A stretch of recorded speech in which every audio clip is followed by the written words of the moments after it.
Everybody, just an intro into the next video, which I recorded last night on Sunday, and I did actually post. We were going to do a bit of an invite session, a virtual down a pub invite session for anyone that wanted to come on that were members, and it started at 5:30, and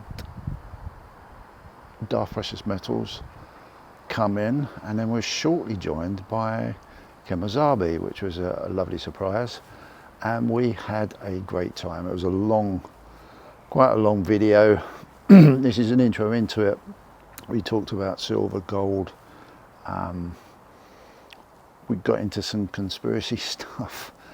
There's a lot of stuff that Darth wanted to talk about about sovereigns and the history of sovereigns and what could happen if the Royal Mint decided to move the sovereign into being a bullion coin, 999 bullion coin, which there was a bit of a leak apparently out in Germany a little while ago. So he told us all about that, and that led on to all sorts of stuff that we talked about. Really good chat.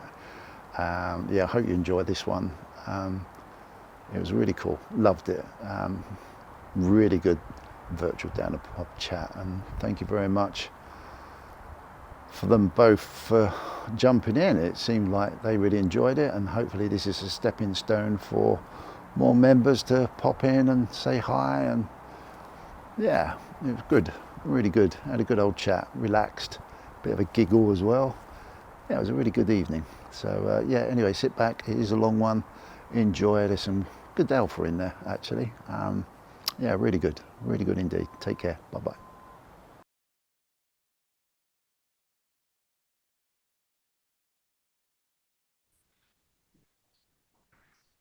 Hi, mate.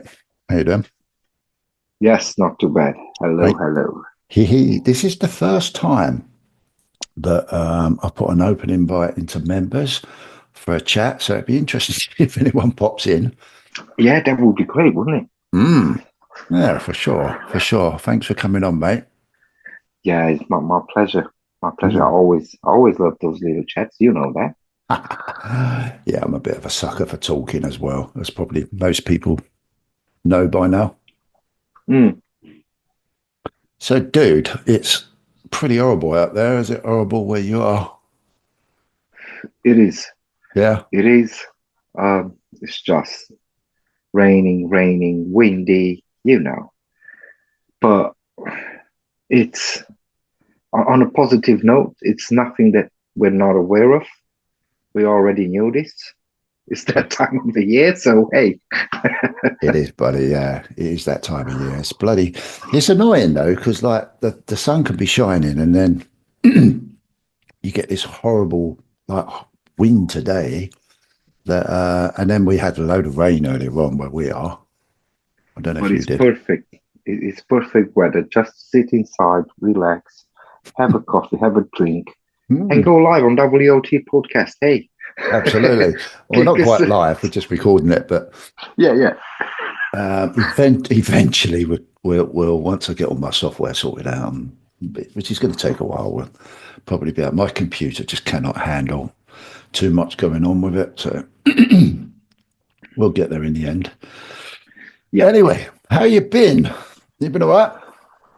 Yes, not too bad. Yeah, working Not too hard. bad. Always. Yeah. Always. There's never.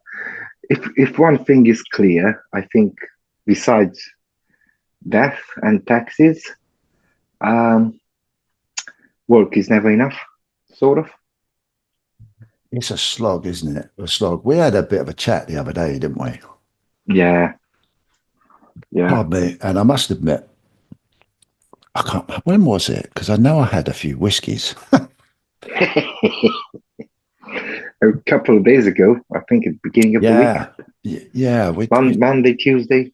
Yeah, we did a little chat offline, which I really enjoy. We have like little chats every now and then, and a catch up, don't we? And I've had a few whiskies, and I remember you talking about something that you brought up because we was talking about gold because I know you're into your gold and bits and Yeah, pieces. And we was talking about precious metals, gold, and you brought something up, and I can't remember what it is. And I said to you, "Oh dear, I hadn't even thought about that sort of angle from where you were coming from." And I thought, "Oh, that'd be really cool to talk about." yeah. So the rumor was, and the news was at the time, that Royal Mint is going to transform literally the sovereign into a 499 gold. Right. That was the news at the time. Okay. And there is some truth to that, as in they're going to come back to yellow gold starting 2026. Right. That is apparently the real thing. What happened in the meantime is Royal Mint, so that's just a couple of days.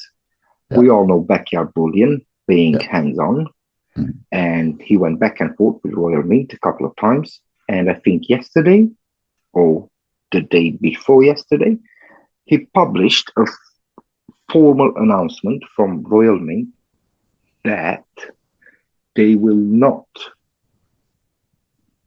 they will come back to yellow gold, but they will not do 24 carats. Okay. Now, now, the conversation we have, I believe it's not changing a bit Okay. because the opportunity is still there. And people, whenever they found out about this, that because that was the real danger, one, to change the sovereign, a historic coin, to 999, Okay. 24 carats, Yeah. which was always 22. Um, but that was not the only problem. The problem was that obviously people were starting to panic a little bit. And I think that panic might still be there. I don't want to be negative here. I'm just speaking out loud or really thinking out loud. Okay. Um, the danger is still there. We're not out of the loop. At least I believe so. Because they can always, because now they said it, or there was a rumor about it, they can always go back. And Yeah. that's the main problem here. It's a very, very big issue, I believe. Um, So Turning just so I can, 499 a yeah, sovereign. just so I can go back. Where did the rumor come from, and There was how good a source was that? there was a you know what the Royal Mint do sometimes? They go out on different countries and try just on those particular countries a couple of coins, and then they come back with a full spectrum in the UK and they get out the coin. And sometimes they do that. And there was an announcement somewhere in Germany, um, from Royal Mint that Lovely. was misleading by some kind of breaking news interpreter channel, whatever, whatever. And eventually they said, "Oh, Royal Mint is going to come with 24 carats sovereign." All that Royal Mint said was, "We're going to do a yellow gold sovereign again, starting from 2026, Right. which is different than changing into 24 carats." Sure. Right. And it was published in Germany, the announcement, and at some point it was picked up by a couple of members in the Silver Forum. It went viral, I think, on somewhere on Facebook as well, on YouTube, and so on. But I'm very glad that we got um, this community, where we got the chance to see things for what they are. Okay.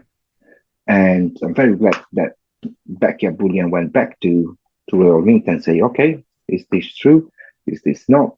To be honest, at first they didn't confirm it or unconfirm it. Okay. It took them a couple of days to say, well, actually, we are in tests, but we are in tests for yellow gold. but that doesn't mean necessarily 24 carats. Oh, interesting. Exactly. So that's how the news got feeded into the UK. Okay. Um, that was, I think, on last week on Saturday, Sunday, and by Monday, the whole silver forum was on fire and this and that. Obviously, people had opinions about will it be good, will it be bad, it's going to be yellow gold, this, that. We know a lot of people hate the rose gold. Yeah. I don't like it either when it comes to a sovereign. Um, I do prefer the yellow ones, and I think most people do. Um, but then it strikes me, and it still does, because the opportunity is there.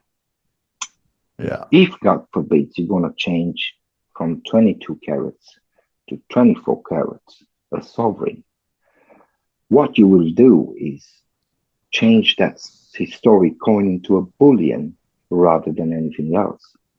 It will Yeah. just become a bullion coin, which means it's nothing special than a quarter Britannia. It will have 7.32 grams or 7.7 grams of gold, 8 grams in total.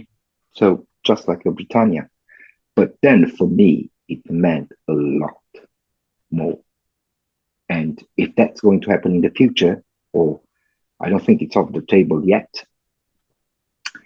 uh, it's a very dangerous thing that can happen, because what I'm thinking is you're going to have all this bullion and you're not going to have the actual only legal tender coin that used to circulate in the UK back from the start in 1816, was it? I think it's almost 200 years ago, isn't it? 200 years. So if you're not going to have that and everything is bullion, the next step will be maybe cutting off capital gain tax free. So no capital gain tax free anymore. Everything is bullion, everything is taxed. Because the only thing that is going to hold back cutting off the capital gain tax free on UK legal tender bullion coins is the sovereign. The sovereign was real money, wasn't it? Was the Yes. actual money, £1, £2, and so Yeah. on. So you can't tax money on more money. You can't tax the money twice just because they're money. Okay. And if they cut that off with the sovereign, obviously that would be the first step to say, oh, actually, you know what? We can cut it off from everything. Yeah. Because the sovereign now is a bullion. It's Yeah. 24 carats, just like a quarter Brit. Yeah. And for me, that was a first step break into something. I know it sounds a bit conspirational, it sounds a bit paranoid, but I think we need just a little bit of those in order to keep it real. Yeah. Just a little bit of those. Not, you don't have to be 100% into it, but Okay. yeah. So what it sounds is like you're gonna have this thing, put it in. Nothing's capital gain tax free anymore, and that's the first brick. And then the second brick that will come on top of that is when digital pound is coming in. Yeah. And now we connect this a little bit conspirational with CBDC and what it will mean. Yeah. And then you're thinking, right, it's taxed now and also is controlled. How much you can buy, how much you can sell, this, that, and so on and so on. Or who knows, it happened before in 1931. We know it in the US, where you were not allowed to hold gold anymore. Yeah. And kind of happened not officially, but also when Nixon took it off the gold stand in 1971. It's not that you were not allowed, but it was so expensive that actually you couldn't touch it at the time. Okay. But if it goes down that road, to me, it's a very. I know it sounds theoretical rather than practical Yep. for now, but it's a very dangerous road we're going in, and uh, everything's digital nowadays, and it makes normal sense to go towards that way. Yeah. And there's no harm done as long as the digital power will not be controlled, as Yeah. long as they're going to leave you alone, you and me, to buy whatever, whenever, and so on and so on. Who knows that one? So Yeah, there's a lot of things touched there that I'm just want to clarify a little bit better, a bit more detail. So what we do know, or what I personally know, is obviously the Royal Mint have made this announcement that they're coming away from rose gold yeah, sovereigns, and yeah, the next one is at 2025. Is going to be their last rose gold sovereign, then going back to yellow gold. yeah, Like it used to be. That's as much as I know. Obviously, they're going to introduce a couple of denominations, a couple of designs to commemorate the 200-year bit, and they're bringing out this silver sovereign. yeah. So that I See, sorry, understand. that's what I'm Sorry, saying. Sorry, it's just so they bring up silver sovereign, yeah, yeah, yeah, exactly. So then the 499 sovereign it's still an option. Anyway, just saying. Go on. yeah, Sorry. yeah, that's cool. So that I know from the official bit that I've seen from the Royal Mint. Now you're saying something happened in Germany where Yes. something maybe was slipped out the bag Yeah. deliberately or not deliberately, and that was that there was a rumor that the sovereign would go back to, or not go back to, but would become 4/9, 24 carat. From what date was that? 2026. 2026, which is obviously the following year after the last rose gold version. Yep. And you mentioned about if we go to bullion, that you can educate me a little bit more on the history of this. You mentioned about then that could be possibly a more taxable variant because it becomes bullion and because sovereigns have always been known to be money. Yep. Yeah. So Yep. aren't, complete me for being a complete idiot here, aren't the Britannias Yep. tax free anyway? No. They are capital gain tax free. J- just capital gains tax free. They are capital gains tax free Okay, because they do have a denomination. It sure. does say £1, £2, £5, whatever it says on them. Okay, So as long as it says that, yeah. the logic it says that they won't. That's why they are capital gain tax free because they're supposed to be money. Okay, But but what I was saying is that the only real money that says £1 and £2 and £5, it was the sovereign coming forward since whenever the Brit came up as a bullion coin. They just done that to say £1 and £2 on the Brit coin, just somehow to mirror the actual real gold money that existed before them, which is the sovereign. They just kind of, pay their respects, let's say, right? And they still done it with a £1 and £2 and £5. Okay. The problem is that, God forbid, if at some point you want to transform this sovereign coin into a 24 karat coin, in other words, historic coin transform into a bullion coin, you don't have anymore any real original sovereign. So you don't have any more in the existence the real money. It's gone because only now it's going that's to be bullion. only out what's out there in circulation. Exactly. That'd But still be from there, wouldn't it? yeah, for sure. But from 2026, if God forbids, if they still want to do that, then obviously you're going to say bye bye to the single original legal tender gold that was out there because it gets transformed into a bullion. It could still say denomination £1 and £2 and whatever, Yeah. but the real thing is not going to be there. It's going to be a bullion coin now, right? Okay. And then the next step forward is to say, well, because of the debt that we have, because of the taxes that we need to pay, because of whatever, Yeah. guys, we're sorry, but bullion that is denominated in legal tender £1, £2, £5, whatever it Yeah. is not going to be capital gain tax free anymore. All right. Okay. Right. So if that happens, but who was standing in front of all of this? The sovereign.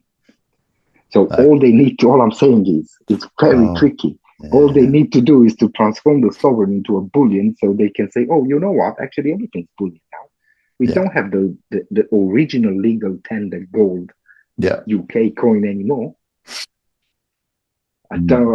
I think you. That doesn't make any sense to you. It does now. Now I'm thinking about it. Yeah. Now I haven't had God knows how many glasses of whiskey, and I'm just drinking. Well I'm done. just drinking water. That actually makes sense to a degree. So, But like sorry, I go on. said, it's not. It's not. Apparently, Royal Mint confirmed that for the time being, they're not gonna do 24 carats gold sovereigns. So they confirmed that, which is fine. But all I was saying is that was an idea possible at the time, and I still think it might happen in the future. Yeah. And the Sorry, go actual on. danger is still there. Okay. Before we get into the danger and we speculate on something, Yeah. what always fascinates me is when how good is the source that the material comes from. If we take it, it was good. I always sit there and think, well, why would they? I'd like to think that most of these big businesses know what they're doing. Um, I'd like to think that, but sometimes you do question it. But I would sit there and say, okay, why would they give us a snippet, then all of a sudden take it back and just say, no, no, we're not going to do it. Um, and then just say, obviously, they've replied to Backyard Bullion. I said, no, we're just going to keep it as obviously 22 karat gold.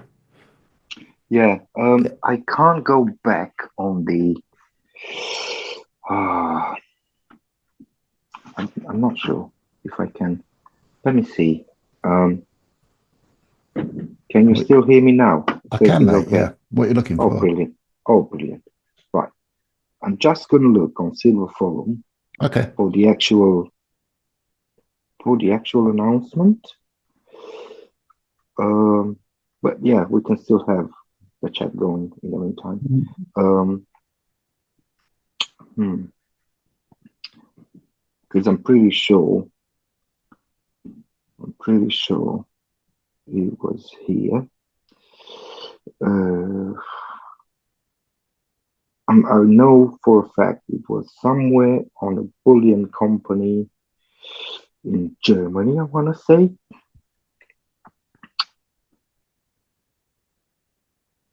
But yeah, on the other hand, it's good that they take it back. You know, they took it back and apparently they're not going to do it. Yeah. But like I said, Well, for the time being, they haven't said they're not going to do it, I presume, unless they've actually said in a statement there is no intention to do that. All they've said is they're going to keep, I presume, the next one that comes out, 2025, 22 karat gold. Or did they? I don't know. Did they apparently actually all did they categorically say there will not be a bullion version of a sovereign. There was the, I can't find it. I can't find it. I don't know what that is.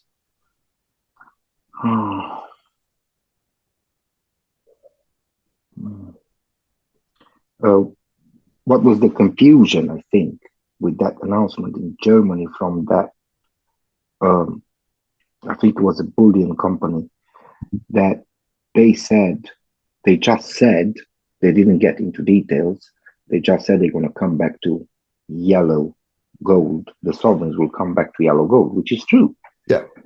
But that company misled somehow the correspondence with Royal Mint, and they also add in the same announcement that's going to be 499 sovereigns.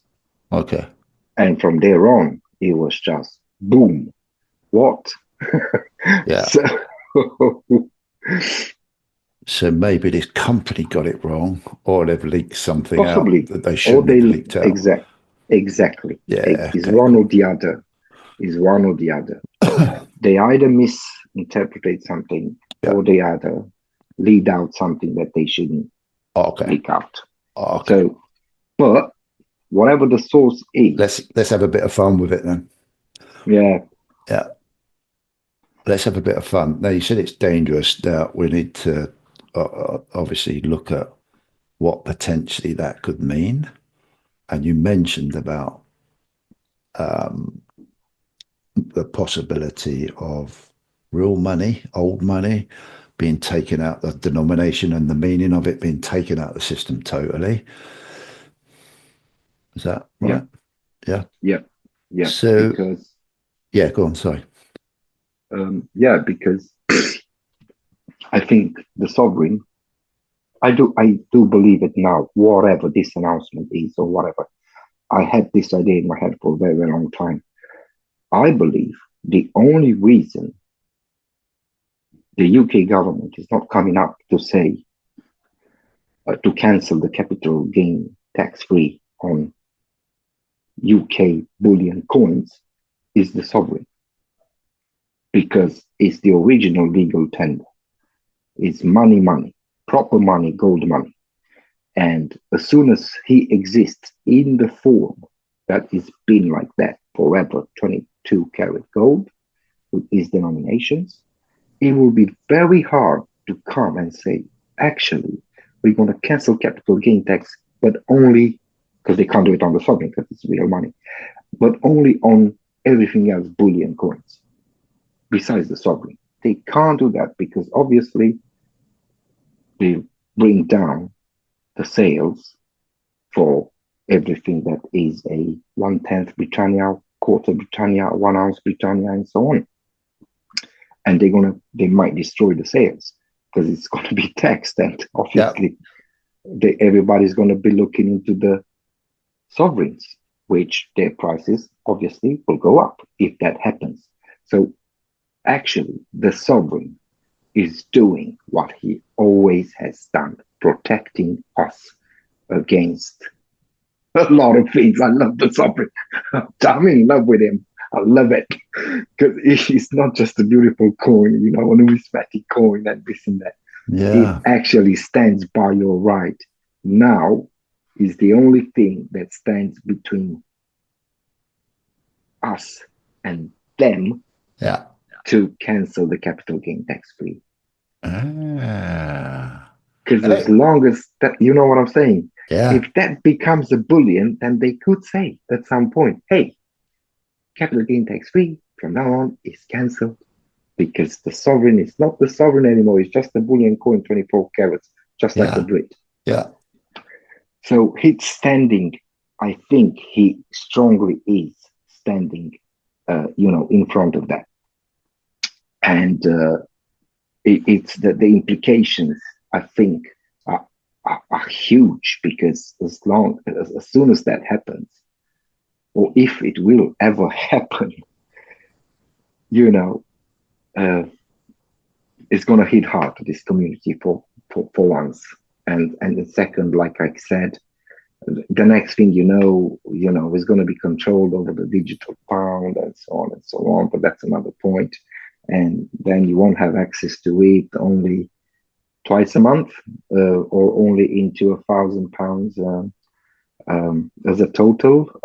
I don't know, a month, or whatever, or however the digital uh, pound is going to be controlled. If if if if it's going to be controlled.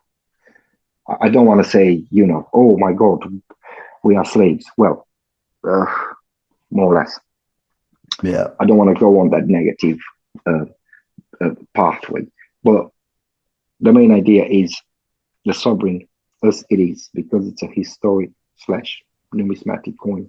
It has its denomination. You can't tax it. If you change it into a bullion, then you can change the rule, and they're gonna tax everything. Yeah, I'm with you now. I get that. Can I just say hello to Kem? Kem, how you doing? Kem's joined us. Hey, Cam, Hey, hello. Does this work? Yeah, it's working absolutely perfectly, dude. Thank you. it Cool. does. Yeah, just stopping in. I gotta hear the background story of what's going on, but yeah, here to listen for a little bit.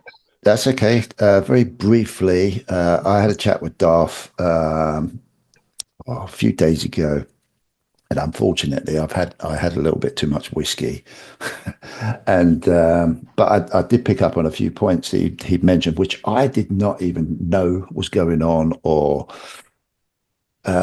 what the possibilities of it. And I said, "Oh, we need to jump on and have a chat about that." Without me having any whiskey, so I can actually get to grips with what he's saying. And it's basically, well, actually, I'll let Darth explain it. I'll let Darth very quickly, mate. Where to just go for it Hey, very Kimo, how you quickly. doing? How you doing, buddy? Doing great. Yeah, right. So what we were talking about is um, the sovereign. You know the sovereign coin, our UK sovereign coin, right? Right.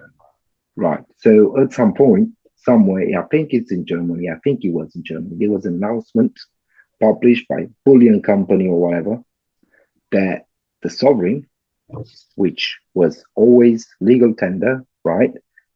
Which was always 22 carats gold, is going to be changed from 2026 into a yellow gold. But not only that, but it's going to be changed into a 499 gold. So it's going to be changing to 24 carats gold. Not that we're going to let go the rose sovereigns that we have now. We're going to go back to the yellow ones. So that was before 2000. We only had, before 2000, we only had yellow sovereigns. Now, since then, they are rose. But the announcement was referring into as the Royal Mint is going to change the quantity, the amount of gold from 22 carat into a 24 carat. And for me, that was very dangerous because, long story short, if you change a numismatic historic coin that was legal tender from 22 carats into 24 carats, you're literally making it a bullion, just like 1/4 brick, 8 grams. The sovereign will be 8 grams, 8 grams of gold here, 8 grams of roughly 8 grams of gold there, both. And then from there on, you can't put tax, double tax the money, right? Because the sovereign has a denomination, £1, £2, whatever it is. And then you can't tax it. But if you transform it into a bullion, then you're going to say, oh, actually, from now on, all the gold bullion coins in the UK are not going to be capital gain tax free. Because Wow. you could say that, isn't it? But the only thing that for me, it's just for me, and it's just a personal opinion, this is not straight away from whoever, it's just a personal opinion. The only thing that was standing, and it's still standing, in order that the government not to do this, is the actual sovereign coin that we have it since 1816, I want to say, which is legal tender and you can't tax it. But if you change it into a bullion, you'll be able to tax it. And as such, you will tax everything that is gold bullion. So it was a very dangerous thing. On top of, on top of, you know, on top of that, just looking at taxes, we're also looking at CBDC. We're also looking at digital pound, right? And then you're thinking, hold on a minute. First, they're going to put the taxes on everything that's gold because they got rid of the numismatic historical sovereign. And now it's just a bullion. So no more capital gain tax free. And then slowly, you know, your purchases with digital pound slash CBDC is going to get controlled.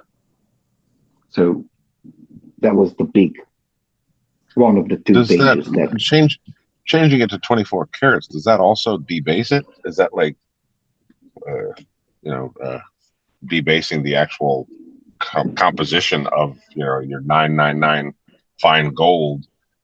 You're kind of mixing in some silver in there to change the for sure, composition of your pure gold. No. for sure. But what it remained true since I had the conversation with Andy last week is that it's true. Royal Mint is going to, you know, they're going to go back to the yellow gold, but he will keep it to 22 carats, just like was before 2000 for almost 200 years. Because one of our uh, pretty much well-known stackers, Becky Bullion, I think you know him, I think, yeah. He went back to Royal Mint and said, right, we need to know if this is true. Are you going to transform from 91.6% gold, the sovereign, into a 99 or 98 or whatever it is percent gold coin sovereign, as in from 22 carats to 24 carats? All they said, well, we are in testing the going back to yellow gold, but we did not propose as far as yet to change it completely into a 24 carats. We're still going to keep it 22 carats. So either that bullion company from Germany slipped out something that it shouldn't, or they just had a misinterpretation of whatever conversation they had initially with the Royal Mint.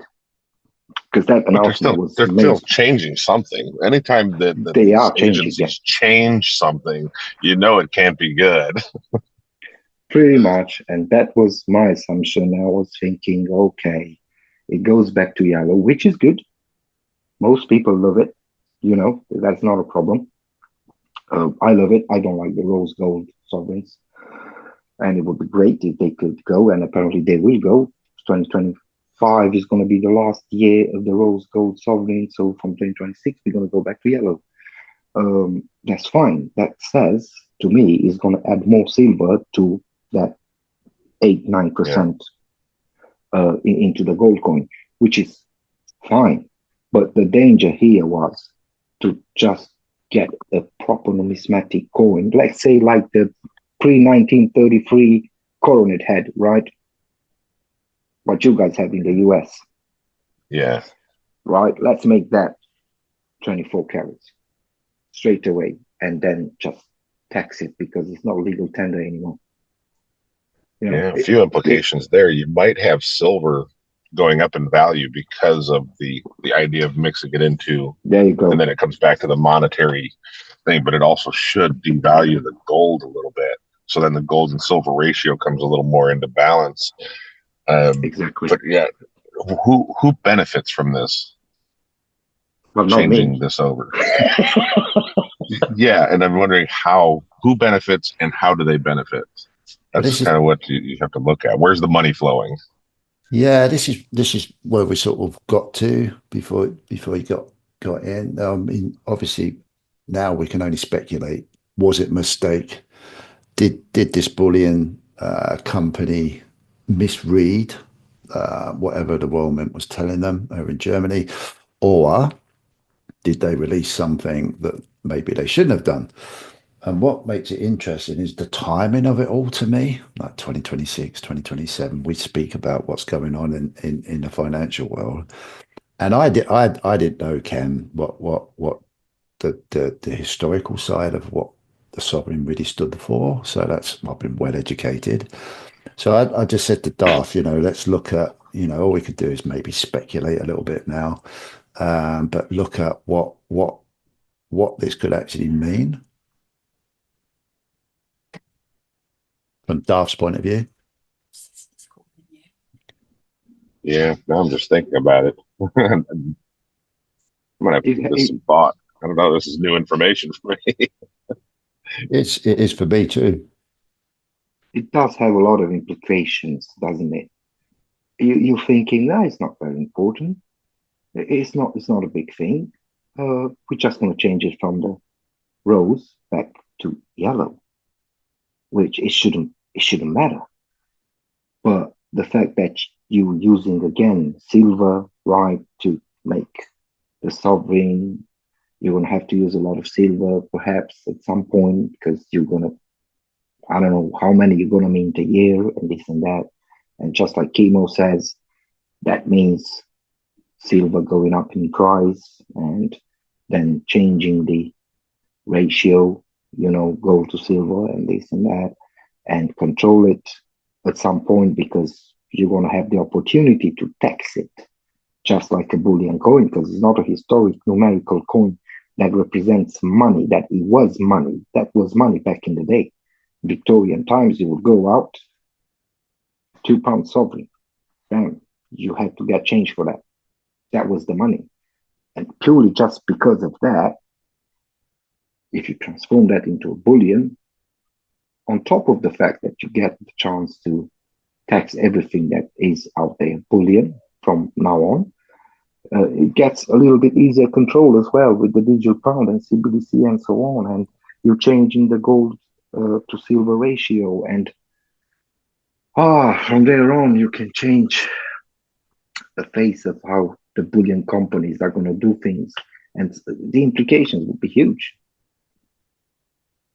It definitely sounds it. And the taxation that's slowly stripping away your purchasing power over time. Yep. With that taxation. Wow. They're looking for anywhere that they can strip money in order to devalue the currency eventually, but they want to get the assets off the people slowly but surely, maybe. Exactly. And I think I don't want to. I said to Andy over the last hour so many times, I don't want to be negative and I don't want to sound conspirational, but I think capital gain tax free on UK bullion gold is gonna end anyway at some point, regardless if they're gonna change this sovereign into a yellow or 499 or whatever. I think it's gonna come to an end, and as soon as that comes, maybe not very far in the future, as soon as that comes, I think it will hit us peasants so hard because it's so easy for me. It's so easy with gold to go and hide, behind an asset, behind a hard asset. It's so easy. You just go out there, buy a couple of sovereigns, I don't know, a few times a year. If that's what you can afford, fine. You know for sure that is going to go up in value. It will keep up with inflation at least, more or less. Even if you're going to lose some, you will lose 1%, 2%. If you keep your money in the bank, you will lose 3, 5, 10, whatever. Right? We already know this. I don't have to say it. It's clear. But the peasants and the little people, just like me, they're gonna have a big effect on us because I don't know how to look at a chart. I can't read a chart. I don't understand the chart. And me investing in S&P 500 and ETF is whatever ETFs is more a general thing. I'm going in maybe with a dollar cost average, but if I want to make some money, I'll have to put the study in. I'll have to look into it. I'll have to understand what is the cycle low, what is so on, so on. It's a bit of work if you want to do something about it. But you don't have to do that with gold. It's so easy. It's so simple. And I'm thinking, oh God, let me go conspirational on this. And I'm thinking, well, the government is going to say, you know what? You've got that easy thing called gold that you just go behind it. Let me take that away from you just a little bit. I It's hate it's it. it's it's really funny. Ken will laugh at this because I think of one of our discussions he come up with. I don't know whether he was with Camel or on here. He come out with his phrase: "There's nowhere to run. There's nowhere to hide," and this seems to be just Yeah.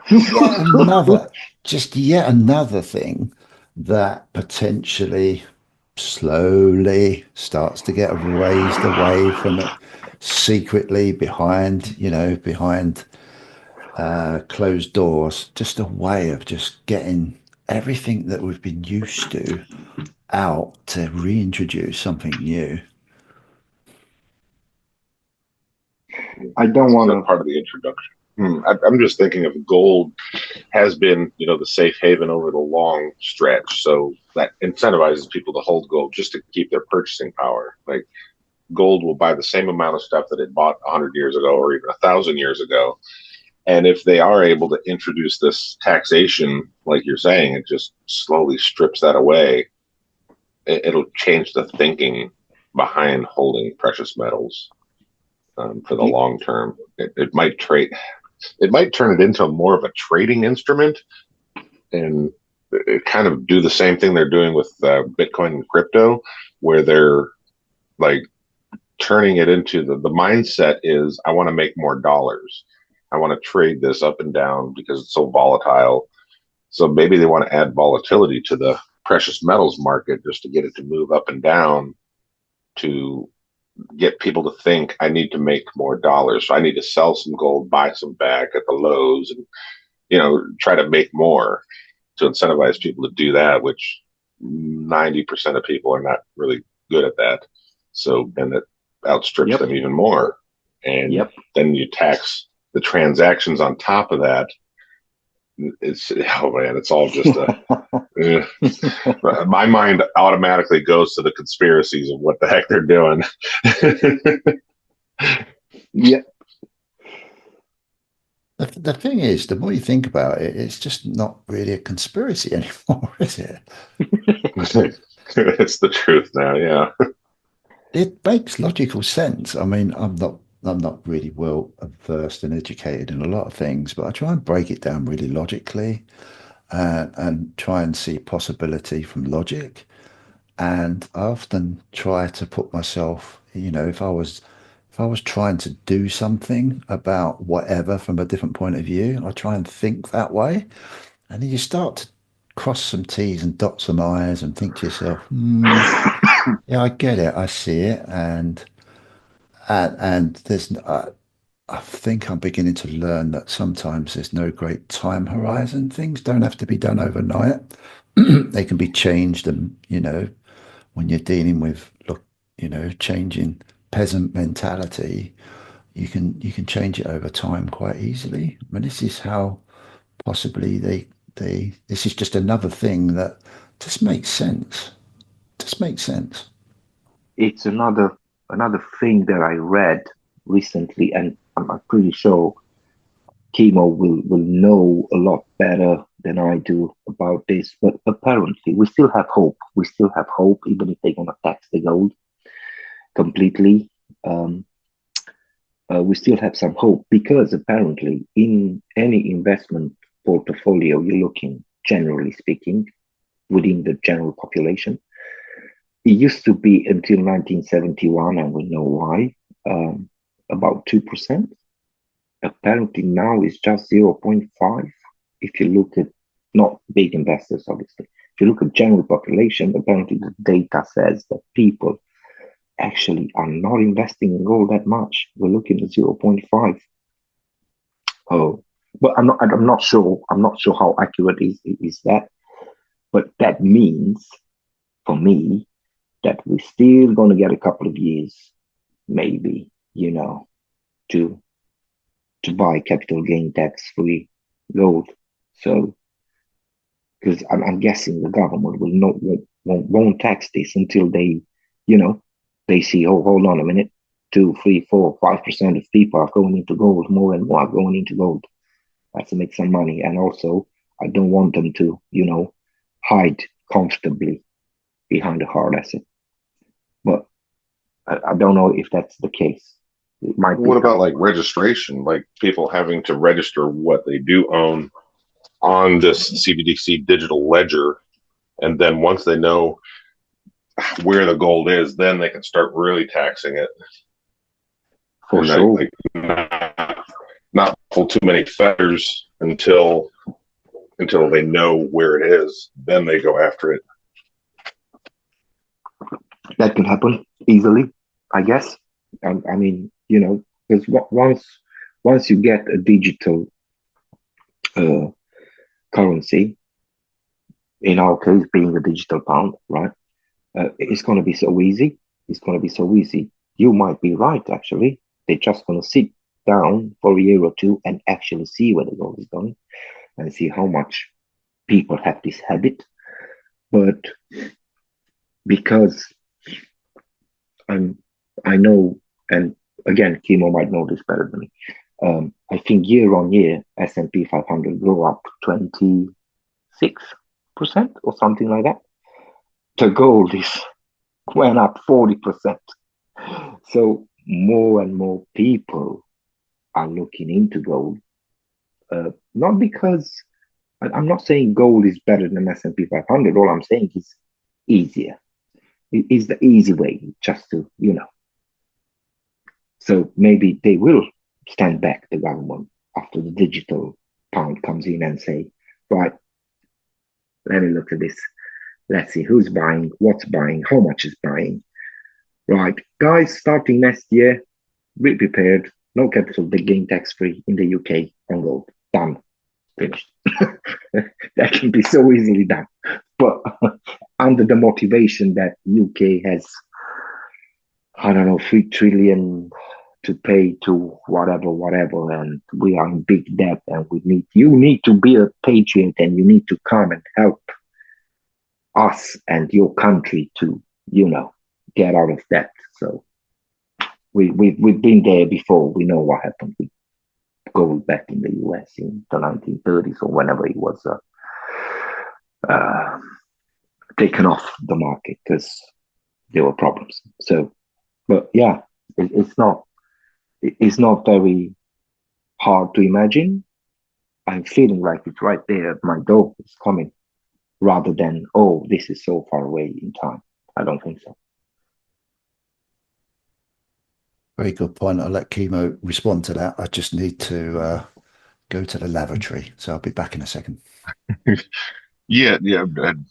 I'm thinking this through and how central bank digital currencies are likely coming because there's so much investment that has been made at the advancement of central bank digital currencies, or the idea of a digital ledger controlling your financial system. And this change that you're talking about doesn't get implemented until 2026 or so. Yep. That leaves, a full year and a half for maybe things could enter crisis mode. The banks are having a rough time. Their unrealized losses are at record levels for the past year. So they're sitting underwater on a lot of their treasury investments. So this could spill into some kind of liquidity crisis that spurs on the central bank digital currency ledger system. I don't know what they're going to call it, but probably not a CBDC, just because of the poor news feed that it doesn't look like something anybody wants, but eventually people will beg for it. So they'll call it something else, like fast money. Like, ooh, I like fast money. Yeah. but that gives them, a full year to kind of get that implemented. And then on the back end, they're changing everything to be able to be taxed and slowly taken off of you. Yeah. And maybe, in order to redeem your gold, you need to redeem it into this ledger anyway. Or you have to declare that you have it so that at one point in the future, you're able to redeem it for some kind of cash value, assuming you want any cash value. So we might be running a dual system where you have assets outside of the financial system and then the financial system. And eventually everybody's incentivized to join the financial system because you can't buy or sell anything without it. Yeah. So that gives you a whole year of this. This kind of all ties in together with everything that I'm seeing. A little bit, yeah. But all I was saying is that they're not gonna Royal Mint confirmed eventually through backyard bullion, confirmed through backyard bullion that apparently they're not gonna do the 24-carat sovereign because that will just transform him into a quarter Britannia. You know, it wouldn't make any sense. But that being said, the danger sort of, even, that's being confirmed, the danger is still out there. I was explaining my idea that kind of, I believe that sovereign, because it was the only legal, proper, original legal tender coin. As soon as you get that off and change it into a bullion, then the opportunity for you as a government is right there sitting in front of you saying, right, we're going to tax all the bullion from now on. That's it. But then again, even if they confirm that this is not going to happen, okay, let's say, fine. So 24-carat sovereign is not going to happen. But that's not to say they cannot tax everything else as bullion or whatever bullion is there. And I think that's a bad precedent for that. Like, well, we're already taxing that. Well, might as well tax the rest of it. Do you know how many of these sovereigns are in circulation currently? Like, what's the nominal value of all of them? Billions, really? Millions, because we have the Marsh sovereign book. And ever since existence, you can see in every year hundreds of thousands being minted from Victorian times to 2024. And that book just keeps on going.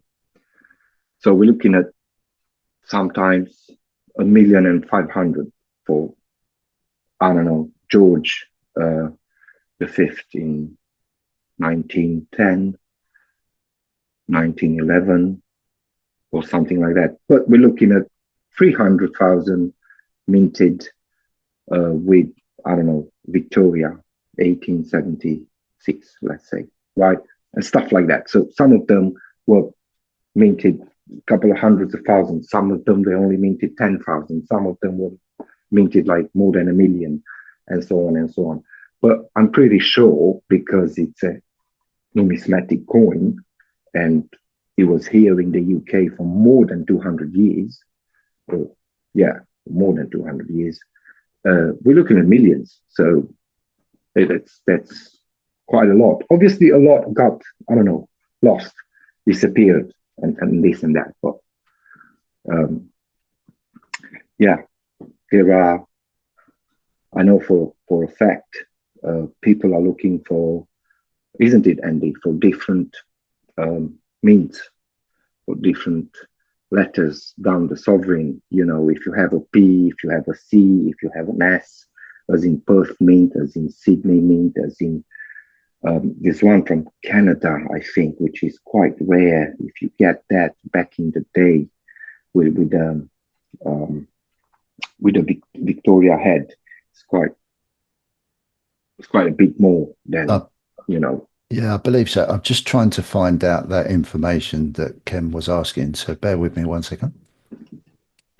Yeah, but anyway, do explain to me, Kimo, why does it matter if there are 500,000 or 10 million sovereigns out there? Well, I was curious of the total value, and like, if our governments are looking to extract value from the population, and you only have a small amount, like you're saying, a small amount of the population actually owns this, then it would be difficult to extract that value. So you got to see who owns it if it's owned by central banks, then they're not really going to tax themselves.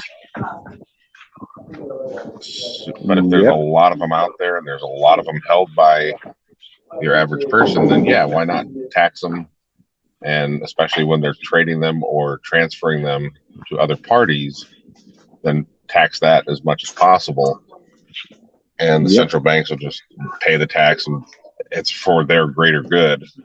I don't know. I'm always looking at who benefits and why they benefit and how they benefit. Exactly. Exactly.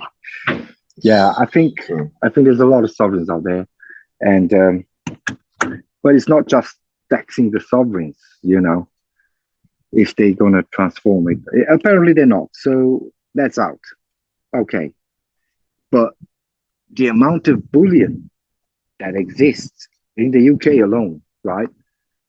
And that's not going to be because in here, I don't know in the US, but in here, I think in the US as well, isn't it? The 1 ounce eagle and quarter eagle and so on, they are capital gain tax free. I don't know. I would assume. Yeah, I think they are free. Capital gains You're just tax holding free. them. Yeah. But in the UK as well, obviously, the Britannia is capital gain tax free. Whoever, I don't know, start stacking this since 1980, whenever the first Britannia came up, there's a lot of bullion out there. Surely, you know, it's a very well known coin. It's very famous all over the world. It's not just in the UK. Everybody knows Brits, eagles, maples, and roosters, right? So, generally speaking, if you put a tax on those, you're sorted. You are absolutely sorted as a government. Just saying. And I wonder if they would tax you and make you pay a percentage in precious metals and not in their cash value. I'm like, well, you owe us 5% of your holdings. Yeah. And you can submit it to the bank, and the bank will take care of the rest. And that would be way out there. But I'm just going to share. Can you see that? I've just shared my screen. Yep. Now I asked ChatGPT how many gold sovereigns could be in circulation. Right. It says the number of gold sovereigns that could be in circulation is difficult to estimate precisely because many have been melted down, stored as bullion, or held in private collections over the centuries. However, we can make an educated guess based on historical minting data and other factors. Since 1817, it is estimated that over 1 billion gold sovereigns have been minted by the Royal Mint and branch mints around the British Empire, such as Australia, Canada, South Africa, and India. In peak years, the Royal Mint produced millions of sovereigns annually. So they're estimating over 1 billion, but I'll quickly go through that bit to the bottom. Conservative estimate. Given the factors mentioned above, it is estimated that tens of millions of gold sovereigns still exist in private hands in banks or as part of bullion holdings. However, due to melting and other losses, the actual number of original circulating sovereigns is likely far lower than the billion plus that were minted over the centuries. So there's a lot out there. In conclusion, with a large number of, while a large number of gold sovereigns are minted historically, the number of coins that could still be in circulation or held by private individuals might be in the range of several tens of millions globally. There you go. But that's just. And how much? What's the current price of a sovereign? We're looking at £500, which translates into roughly $600. 8 grams, 7.32 purity, something like that. $500 billion worth of sovereigns out there that they want to tax a little bit. Yeah, that makes sense.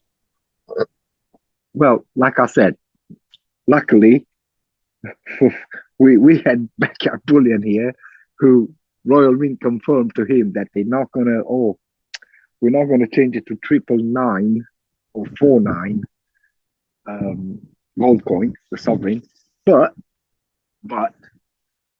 uh, that's just a little thing. That's just, to me, means nothing, because tomorrow they can come up and say, you know what? We're not just going to tax the sovereigns. We're going to tax everything. Everything from now on, when you buy gold, it's not going to be capital gain tax free. And that is not just in, it wouldn't be, the end of the world, because there actually are countries that they are taxing bullion coins.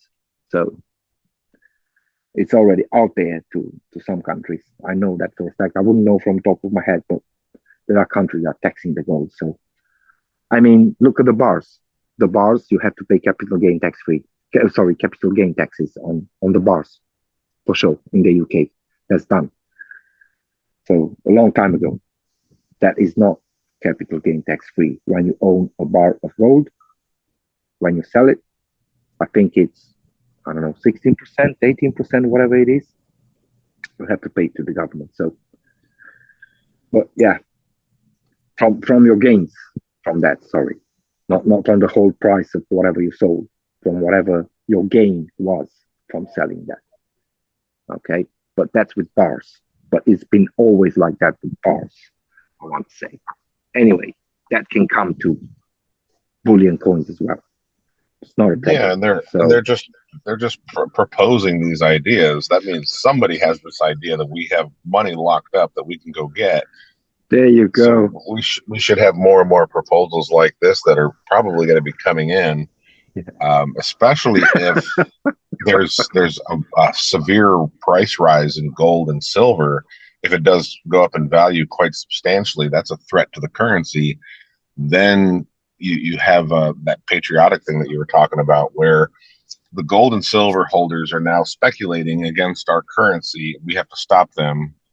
So you have to hand in your gold, or we have to tax it.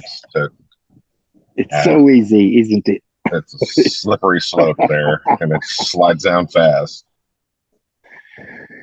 It's amazing. It's so amazing to me, it's just simple. That's the way Kem just put that. It's just when you look at everything else we talk about. Patriot Act. I want to remember this. Yeah. When it's beautiful. This is what I love about the channel now. It's getting a perspective outside of it's going beyond more than the bullshit bollocks that I call it. It's logical thinking, putting patterns to, oh my God, that actually makes sense. Oh my God. Oh God, yeah, I see that now. Oh dear. Oh dear. Oh dear. It's that reality check. Oh shit, yeah, I didn't think of it like that. Oh yeah, blimey. And I think that's really healthy indeed. Yeah, well, it is, and on the other hand, everybody saying gold is not really at what it's supposed to be. We all know the figures. Oh, it should be 100,000. It should be 150,000 for 1 ounce, and this and that. Those exaggerated numbers and so on and so on. But maybe there is some truth in there. I look at last year buying a sovereign for 360. I'm buying it today for 500. Oh my God. Okay. It just, for 40%, it's a lot for any asset to perform at that level, because, and that's the problem, because I don't know why. I don't get it. Okay, obviously you could point towards Ukraine, you can point to whatever happened now in Israel and Gaza and this and that. The American dollar is having less value and so on, just as the pound and all the other currencies, really, because of the American dollar, really, because if that goes down, then anything else will Darth, start coming down. You're starting to break up a little bit, Darth. Oh, sorry. That's okay. Can you hear me now? That's better, mate. Yeah. Right. Okay. So all I'm saying is I don't know why I can't find a proper reason to say, and I don't think it just doesn't apply because the fake news out there, it's way too much, and I don't think you can really point, oh, of course gold went up because of Ukrainian war, of course went up because of the Israel-Gaza war, and so on and so on. Of course it went up because the dollar goes down and this and that. I think there are so many things that takes the gold up, but what the people are saying is it's not even halfway there. We're just starting. We just got a new high low, and it's just a little leg upwards, and that leg is supposed to go, I don't know, sky high, and this and that. But then again, I still have some hope because apparently, like I said, only 0.5% of the people in the world own gold in their portfolio. So maybe it's not really out. Let's go out. It's not, we're just going out. We're just out. We're not out, sort of thing. Yeah. But I don't know. I don't know. It will be interesting to see in the next couple of years. But what Kilo says, actually, it does make a lot of sense. It's all wrapped up together, doesn't it? 2026, 2027, let's tax the gold as well, because now we have, I don't know, we're going towards the digital, whatever currency is going to be called, a bit scary, a bit, yeah. Well, maybe it comes to a point where it's just they're looking for any value they can find anywhere. So by the time you get to 2026 or 2027, that's where the value is, and they're just going to go after it. So you always have to look and position yourself for a future that may or may not exist. But if the value of all these companies in our stock markets and stuff are potentially moving down because of economic hardships, there's less value there. And if they're printing money, debasing the currency at the same time to try to prop that up, gold and Bitcoin are going to go up. They're going to move up through the debasement. And that leads to that whole spiral of that's where the value is. Now we have to attack that value to save the currency. Otherwise, their power is gone. Once the currency loses all of its value, their power is gone. They don't have the power to bribe their senators or parliament people. The currency has no value in that point to bribe their politicians. we do know. We do know it's the end of an era is coming anyway, right? We're looking at every currency to survive for about 100 years, maximum 120. The dollar pretty much is there. 75% of the international businesses are dollars. So obviously that goes down. Wow. I don't want it. I don't want to go down. I don't want the dollar to go down because it will mean carnage. I think it will mean carnage for many, many countries. For sure. It's extremely painful. Yeah. But unfortunately, I think our generation is going to get there. Unfortunately, I think there's going to be a new currency coming over that's going to take over, which is normal. We've seen it happening before, and between the last currency and the new currency, there's always a big crisis. Always. Historically, it always happened 4 or 5 times already to every 100 years. So there's no, it's not like, oh my God, really? No, we know this. So we're trying to get ready. But within all this environment where the government, is closing doors in your face, you have this little thing called gold that is so easy to, to go with. As in, you don't have to put a lot of work into it.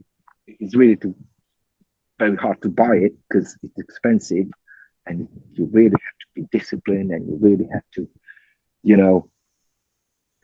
cut off a few subscriptions, maybe, and forget about the chicken this Sunday, get something else a little bit cheaper, put aside 20 quid, 30 quid, 50 quid. Oh, hold on. It's been 2 months. I've got a half a sovereign there.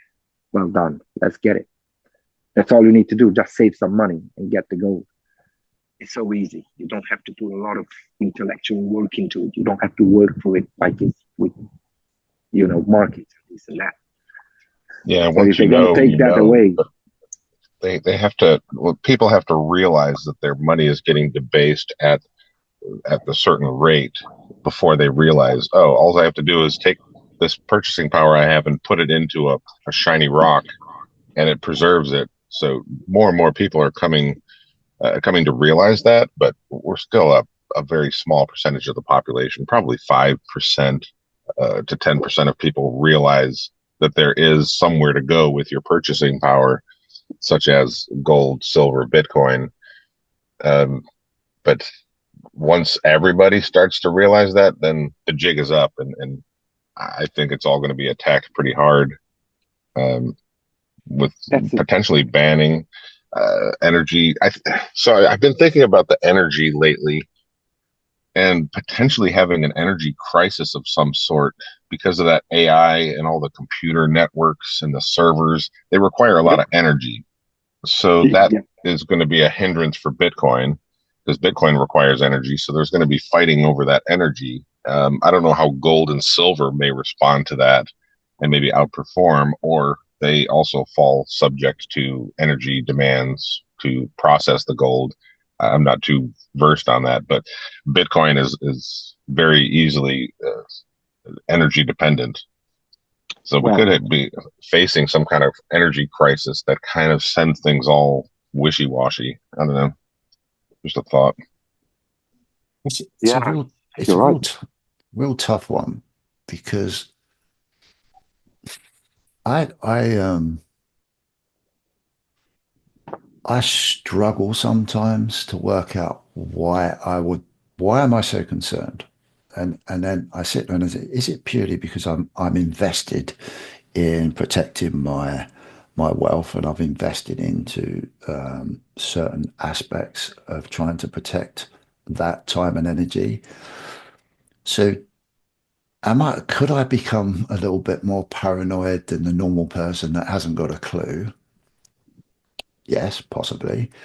But the flip side of that, just listening to the conversation, I was just thinking outside where I've been lately and listening to people just through general conversation, young and old, is that I think, getting back to what Ken was saying, people realizing, I don't think people realize too much about having to protect their time and energy outside of the currency that they get. But I think they're starting to sniff out all is not right more. Yeah.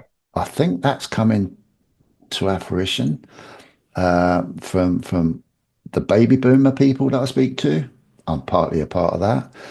And right down to the younger generation as well. When you actually have core conversations about their life, their standard of living, and the everyday sort of things that they're hearing, seeing, experiencing, either through media outlets that they're used to watching or just general conversation. It definitely comes up now in conversation about, oh my God, it's not the same as it used to be. What's going on? It doesn't feel right. Something doesn't, there's definitely a tinge of something doesn't feel right. And they're looking to not maybe at this moment in time protecting something, but looking to blame something. And I think Dead that's, on. I was just thinking that same yeah, thing that you're saying. They're yeah, always looking to point the finger at, like, my situation is not good. yeah, What can I do about it? It's more, who's doing this to me? And that's yes, what I'm concerned about. Instead of yes, protecting yourself, you're yeah, concerned about blaming other people. Right yeah, on, man. Right on. yeah. And I think that could just well play brilliantly into, okay, you can stop blaming us. They never say that, whatever power to be. But we have an answer for you. We can make this better. And that concerns me to a degree, but I'm not sure how we will ever stop that. I really don't, other than doing what we're doing. to try and encourage people to look a little bit deeper, and maybe there are other ways of protecting your hard-earned time and energy. Great example, a very good friend of mine today was out to dinner today, and he was saying, God, I'm trying to remember exactly what he said. He said something down the lines of, something's wrong because people that have worked really, really hard in their lives aren't really seeing the benefit of it anymore. And I sat down and I thought about what he said, and I thought, yeah, damn right they're not, because it's being There's sucked away. there's another, and I think you're right. You're perfectly right. I couldn't agree more, because I will say this: when Chemo said, "Oh, they're gonna destroy the Bitcoin with the energy crisis. They're gonna destroy the gold with the taxes, and they're gonna trade. They are destroying the people with education. Education is not there anymore. I'm sorry. It's just not. It's not there. You're not learning in school anymore what you used to learn, and that is, I think I told Andy so many times, this baby boomers, as in, for example, my dad, they kind of had a little bit of a proper education, and it's it's say what they say is, my generation. I'm I'm the son of a baby boomer. I know less than he did. I learned less than he did, and my son will learn less than I did, and so on and so on. And that ball is keep on rolling on like that. So then it all makes sense in a negative way, in a conspirational way again, which, Andy, I hear, I heard you when you said, "Oh, is it just me that I'm investing in it and I'm worried about it and this and that? Am I becoming a little bit more conspirational than I should? And maybe I'm not thinking this right and this and that." But I think he's right. It's not just destroying Bitcoin and gold, it's also destroying the educational system, and making up a new, on all of those on top, making up a new financial system that will not serve the people, will serve just the governments. And when that all is happening, then it's done, it's finished. But that feeling that you go to work and you're not, you know, it's not worth it anymore. I don't understand why people are getting this only now, because this simple process called inflation, it was there for decades. You would go back in the UK in the 1960s and you would see a house was £5,000, £6,000, which was uh, a salary of a man for 12 months. 12 months, all your salaries, put it away, and you get a house. Today, 12 months, all your salary, put it away, and you get 10% deposit, if anything.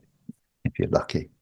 If you're lucky. And that is a 90% inflation since the 60s, 70s, which is a lot. So I think people seen it before. I wanna say, there's so many people out there, just general public, saying, "Oh, back in the day, this was like the pound. This was, 50p, 20p, and this and that. And today is £3." I think people are aware of this, but something's going on, really, that it just doesn't come out properly. It's just, there's a big shade over our eyes. I want to say.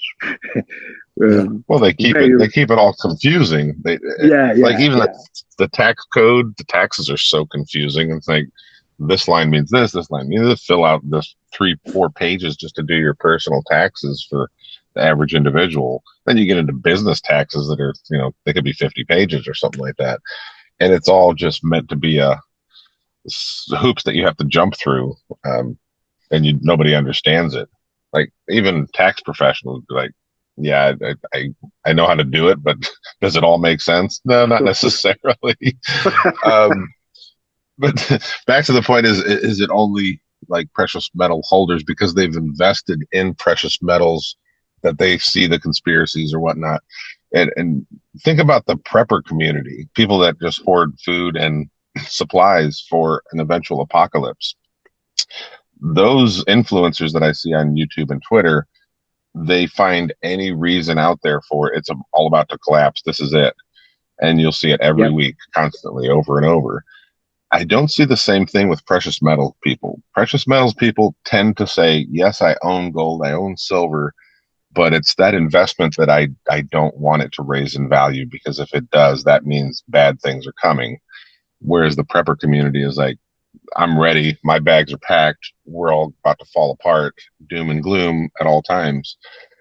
Whereas I find the gold and silver community is not like that. Some Bitcoiners are like that, like the whole thing's going to collapse and it's Bitcoin only. It's like, yeah, we'll see. But gold and silver, the gold and silver people are a little more level headed, I find, where they're just like, yeah, if things do go the way that people think, then I'm protected. I'm just looking to protect myself. I'm not looking to capitalize on everybody else's demise.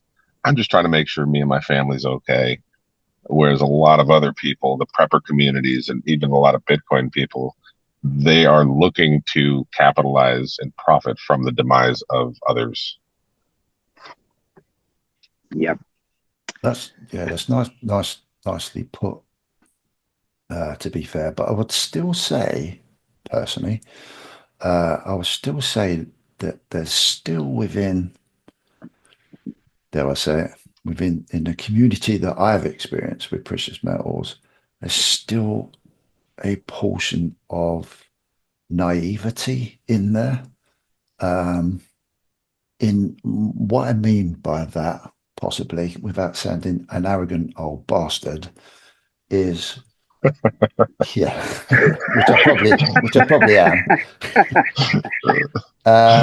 Is that there's still that lack of understanding. It's almost as if, oh, I invest in gold, I invest in silver, it's going to protect me, you know.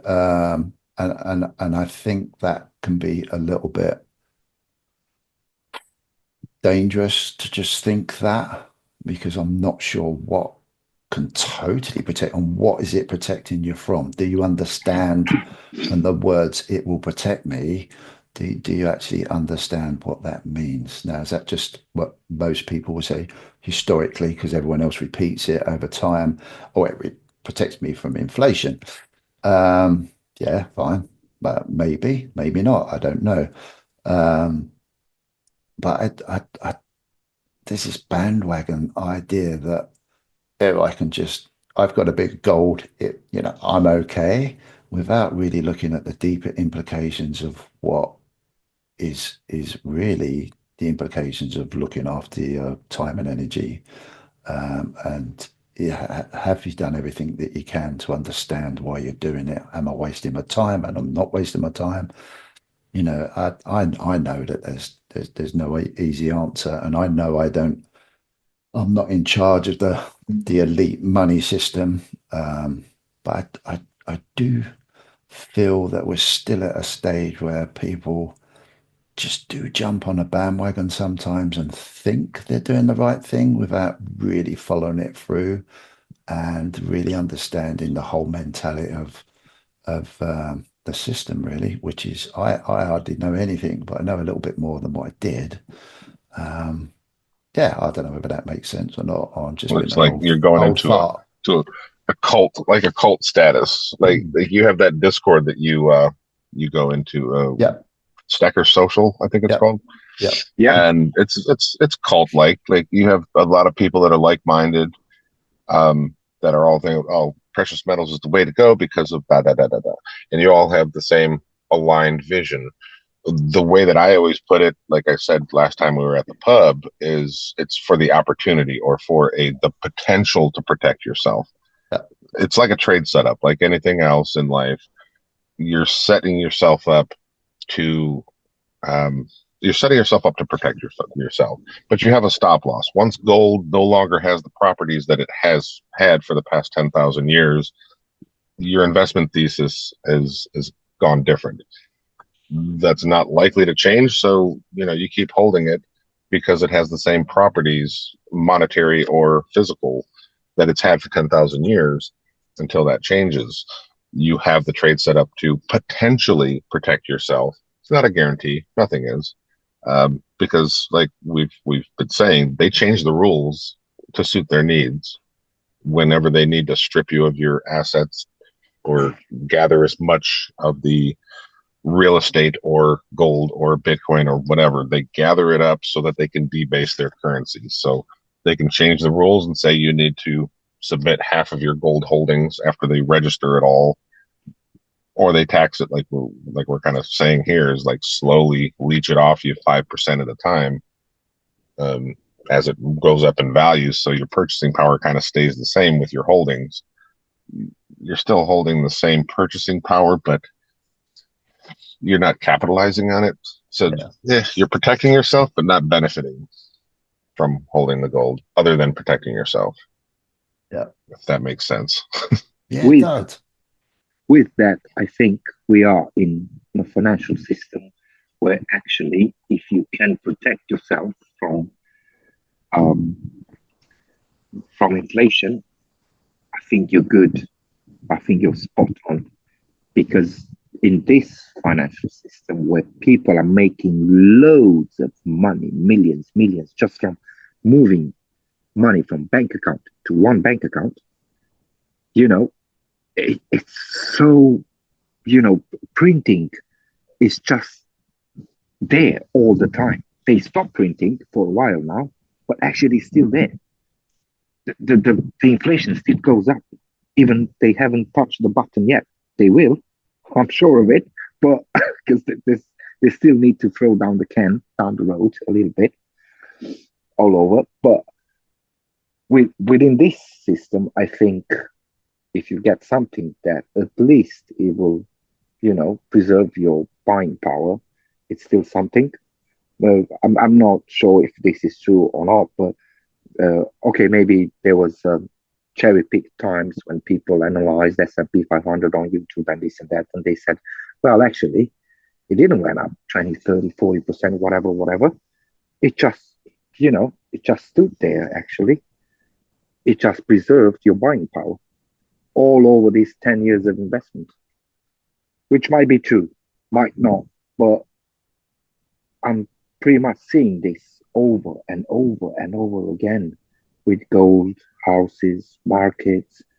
So are we in a financial system actually where profits actually they're not there? You're just holding your buying power, whatever you have at the moment. I don't know, but it might be a question for the near future to see how that's going. I don't know.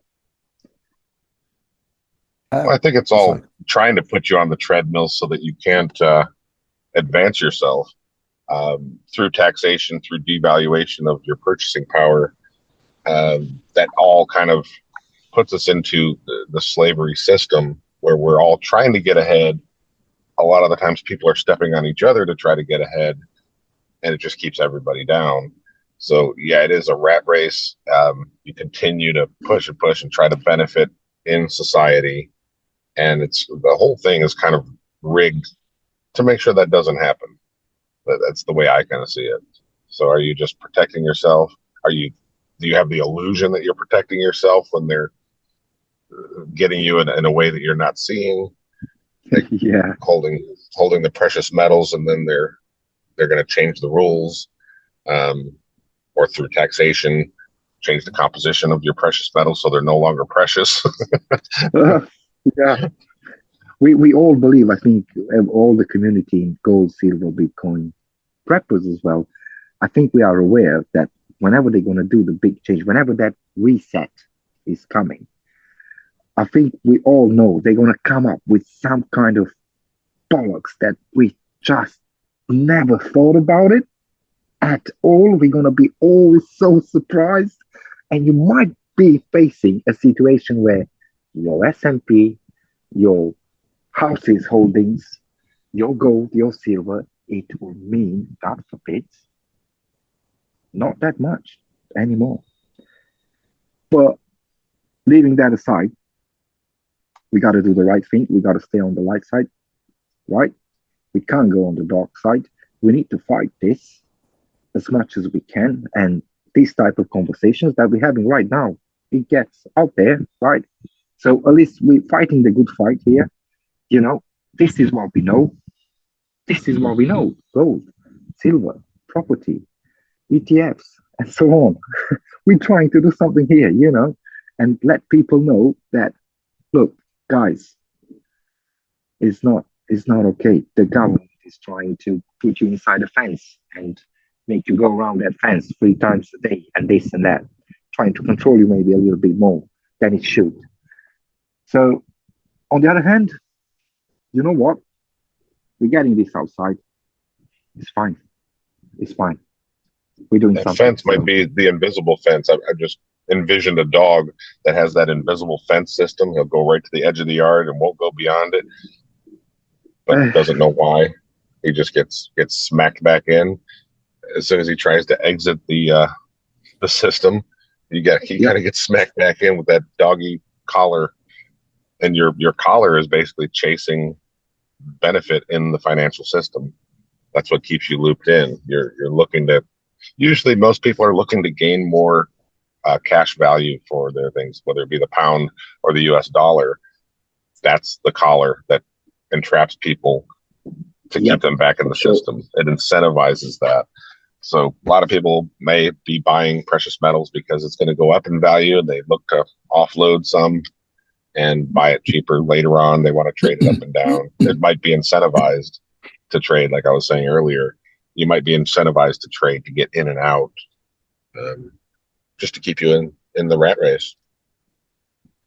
It's very powerful. It's so powerful because all the time I'm sitting there listening. It doesn't matter what sort of conversations you have, whether you're positive, negative. One thing I always think of is how suckered we are in the Western, probably in a global system now, into our currency. We all believe now, or seem to believe, that life can't exist without the pound, without the dollar, without the yen, without this. And it may be the case. That may be the case, but it is a powerful tool to have your whole nation so reliant on something that a lot of people say to me about Bitcoin. I can't invest in something I can't hold.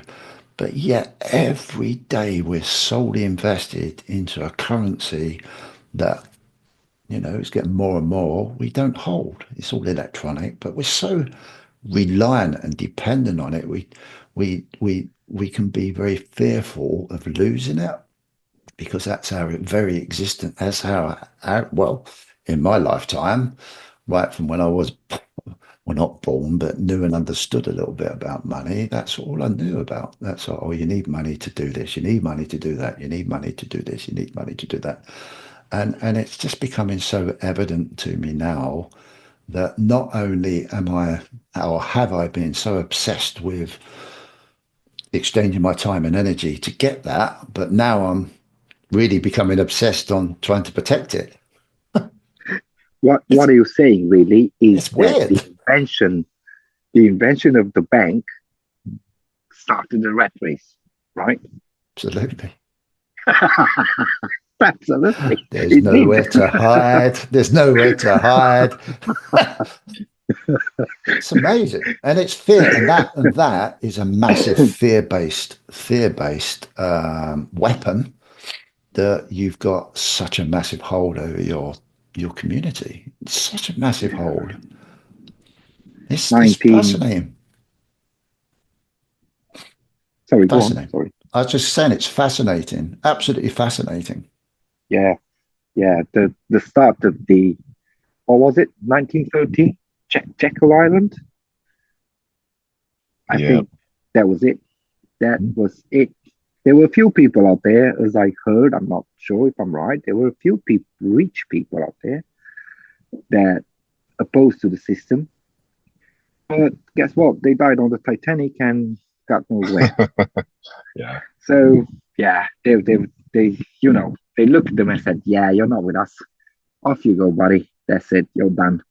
We need to do this. We're going to start the rat race that they're not going to be able to get out of." But there's always something. I always said to Andy, didn't I, in our little conversations, there's got to be something. Don't lose hope. There's always something. No, every system is not perfect.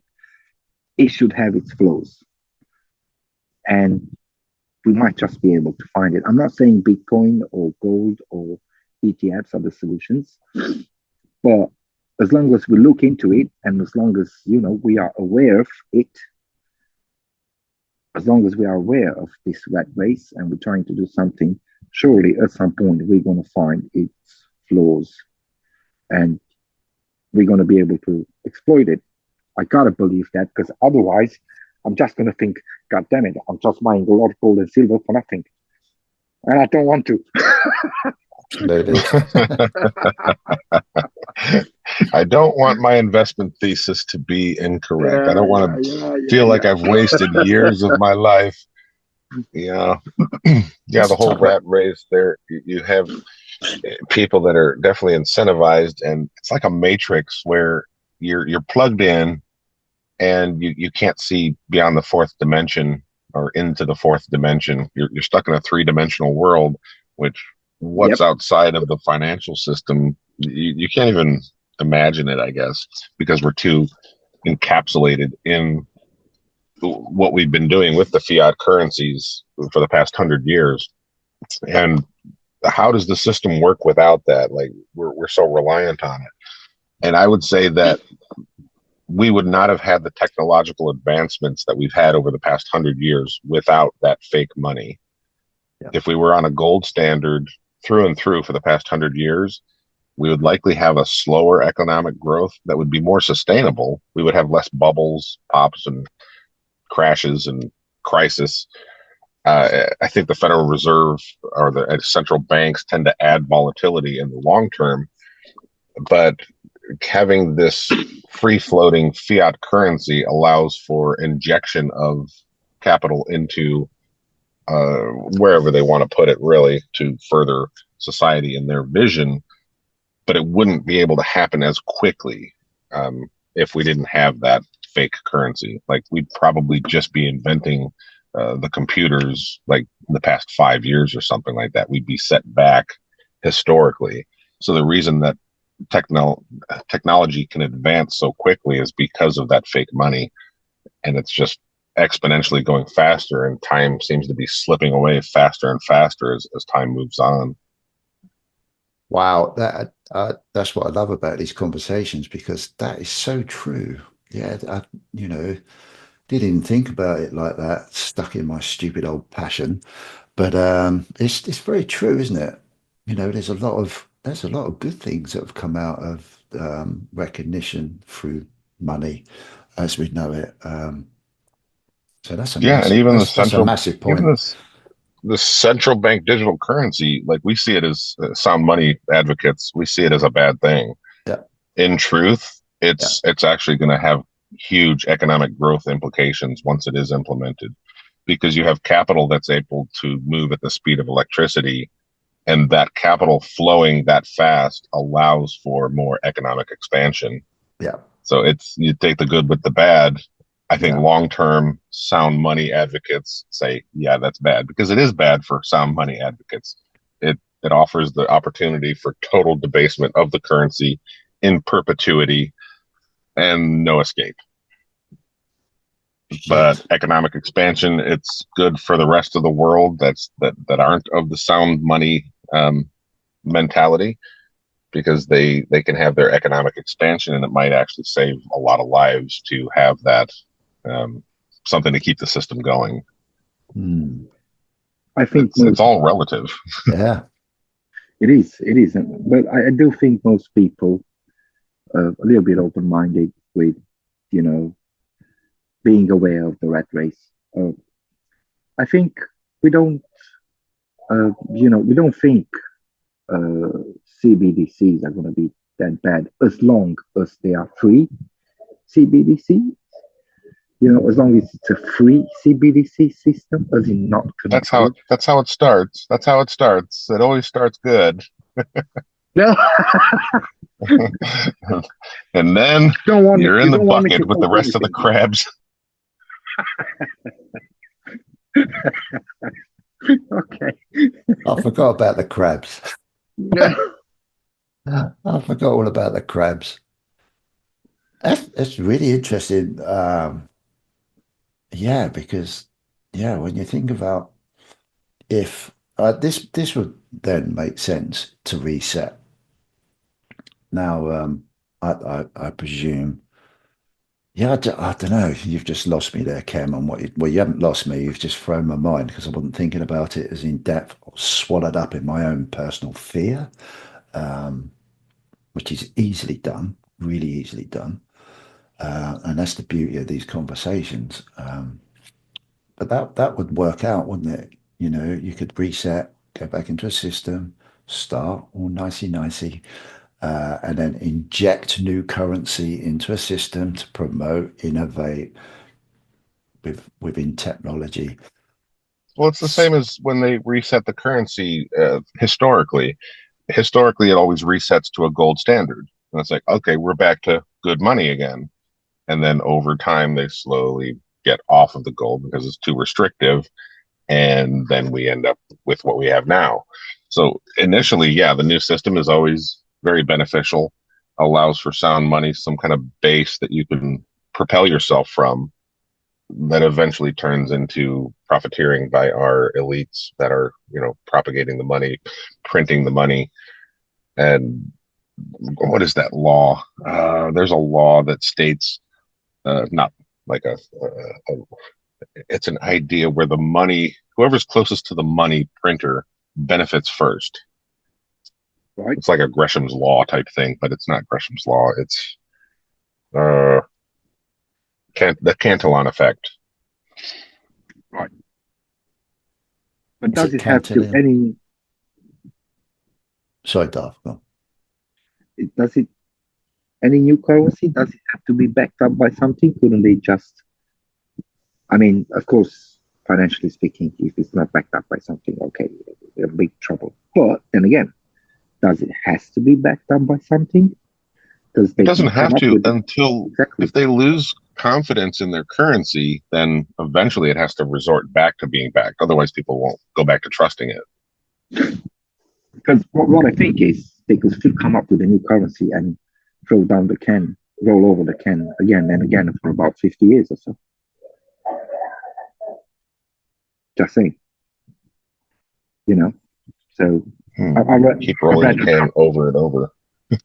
yeah, I read an article. I think Wolfstacker. Yeah, Wolfstacker sent it to me a couple of days ago, where BRICS is coming up with some kind of currency, but it said is backed up 40% by gold. I don't know even that's true, but all I'm saying is the idea: back up a currency with 40% gold. How is that even going to, I mean, it's only 40%. So 40% of it is real. It's okay. But then 60% is fake. it's fake. So how that works, I mean, I don't know. It's just, and looking at the new Mental system. gymnastics. Yeah. Yeah. Looking at the new system with a new currency backed up by gold or Bitcoin or something like Bitcoin, because I believe they hate Bitcoin and it's going to be on the black market forever. Well, something like Bitcoin or gold or something or whatever. I'm not 100% sure they're going to back it up anymore. Education, like I said, is very important. It's not there anymore. People won't realize. People now don't realize where we are a bit educated, I want to say. A bit. The next generation would be less educated and they will hear their currency is not going to be backed up by anything. And they'll go, yeah, that's fine. As long as I have the money, I don't care. I'm going to live the life. It's fine. It's okay. And then 20, 30 years later, bam, it's finished because it was not backed up by anything. And they'll do it again, I'm sure. but just saying. They can do Yeah. this two times throughout the history with something that's not going to be backed up by anything. The question then is obviously what's going to happen in that situation with gold, silver, Bitcoin, ETFs, and so on and so on.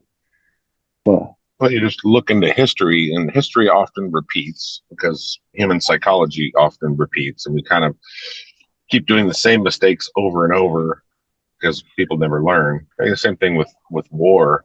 You have World War One, and it's like, okay, that was the Great War. Okay, let's not do that anymore. And then 10, yep, 20 years later, oh, we have another World War. Okay, we made another mistake. Okay, let's not do that again. And now we're 100 years later, not even 90 years later, yep, and anybody that has learned from the mistakes of the past, they're now all gone. It's 90 years ago. There's nobody alive today, or very few, that yep. lived through that era. So we're destined to repeat the same type of thing. So along with the sound money and going back to a some kind of backed currency, I would say, how did it happen historically? Have we ever had loss in confidence of the currency that then went to a new currency that was not backed by anything? Like, you have to instill trust somehow Truly. in your financial system. How it's done, I don't know. Through desperation, maybe they say, well, this is backed by digital math, and it's not Bitcoin, it's not gold, it's just the government math. Yep. Historically, they're pretty incompetent, so I don't know how far that trust is going to go. That's So what I'm just saying. looking towards history to project the future. That's all. That's what I'm saying. They are incompetent, and they can come up with a system where actually the new the new unit currency is not going to back up by anything. I'm not going to be surprised if they're going to do that, to be honest. But obviously, That would be different. Yeah. That would be so different. That would be a totally different thing than the world's ever seen. It's like, we're coming up with something new that's totally unbacked by anything, but you have no choice.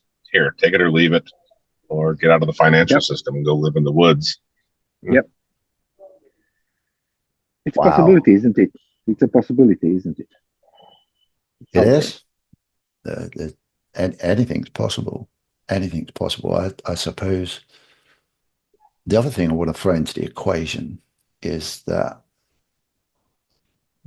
from our point of view, from my point of view, being semi-educated a little bit, I'm trying to protect myself, but I still now feel a bit more educated just through this conversation. Still see the value of a currency in the world that I've been used to, whether it's a new currency or a continuation of the old one. But people, I would presume, that have a far greater wealth system to protect would still want something outside of the new currency to still store their wealth into. So that gives me hope that hopefully something that I'm invested in is still going to be of value to the rich elite going forward. What do you reckon on that? Because most of the time we talk about our own personal point of view, but there's people out there, or there's institutions out there, and billionaires that are well invested in this currency, well invested into it, and I'm sure they would want to continue to protect themselves outside of it. So Yeah, so that's what I always say. Skate in hockey, you skate to where the puck is going to be. Earlier, Darth was talking about war going on in the Middle East, or the Ukraine war potentially making the price of gold go up, and geopolitical events making price go up. Whatever the news is, as somebody that looks at charts, I don't care what the news is. Usually, what we see in the charts is, like you're saying, the elites see value somewhere, they buy it up, and then they mark up the price to make it more expensive. And they use the news, or they use whatever narrative they want to push that idea of this is why it's going up, which most of the time, that's not why it's going up. It's just going up because there's more buyers than sellers. You can put whatever story you want on it. Say the war in the Middle East, gets out of hand, well, they could push the price of gold down, saying, well, there was a gold reserve pocket over there that's now going to get taken by, I don't know, Libya or something. And now they're going to sell it at market. So now the price of gold is going to go down. So, put whatever news story you want on it. We look at where the elites are positioning themselves for holding something for the next decade or maybe 5 years to protect themselves. So we're just following what they're doing. So are they going to find value in it in the future? Maybe not. Do they find value in it now? Well, yeah, the chart's going up, the price is going up. Obviously, there's somebody finding value in holding that and buying more of it.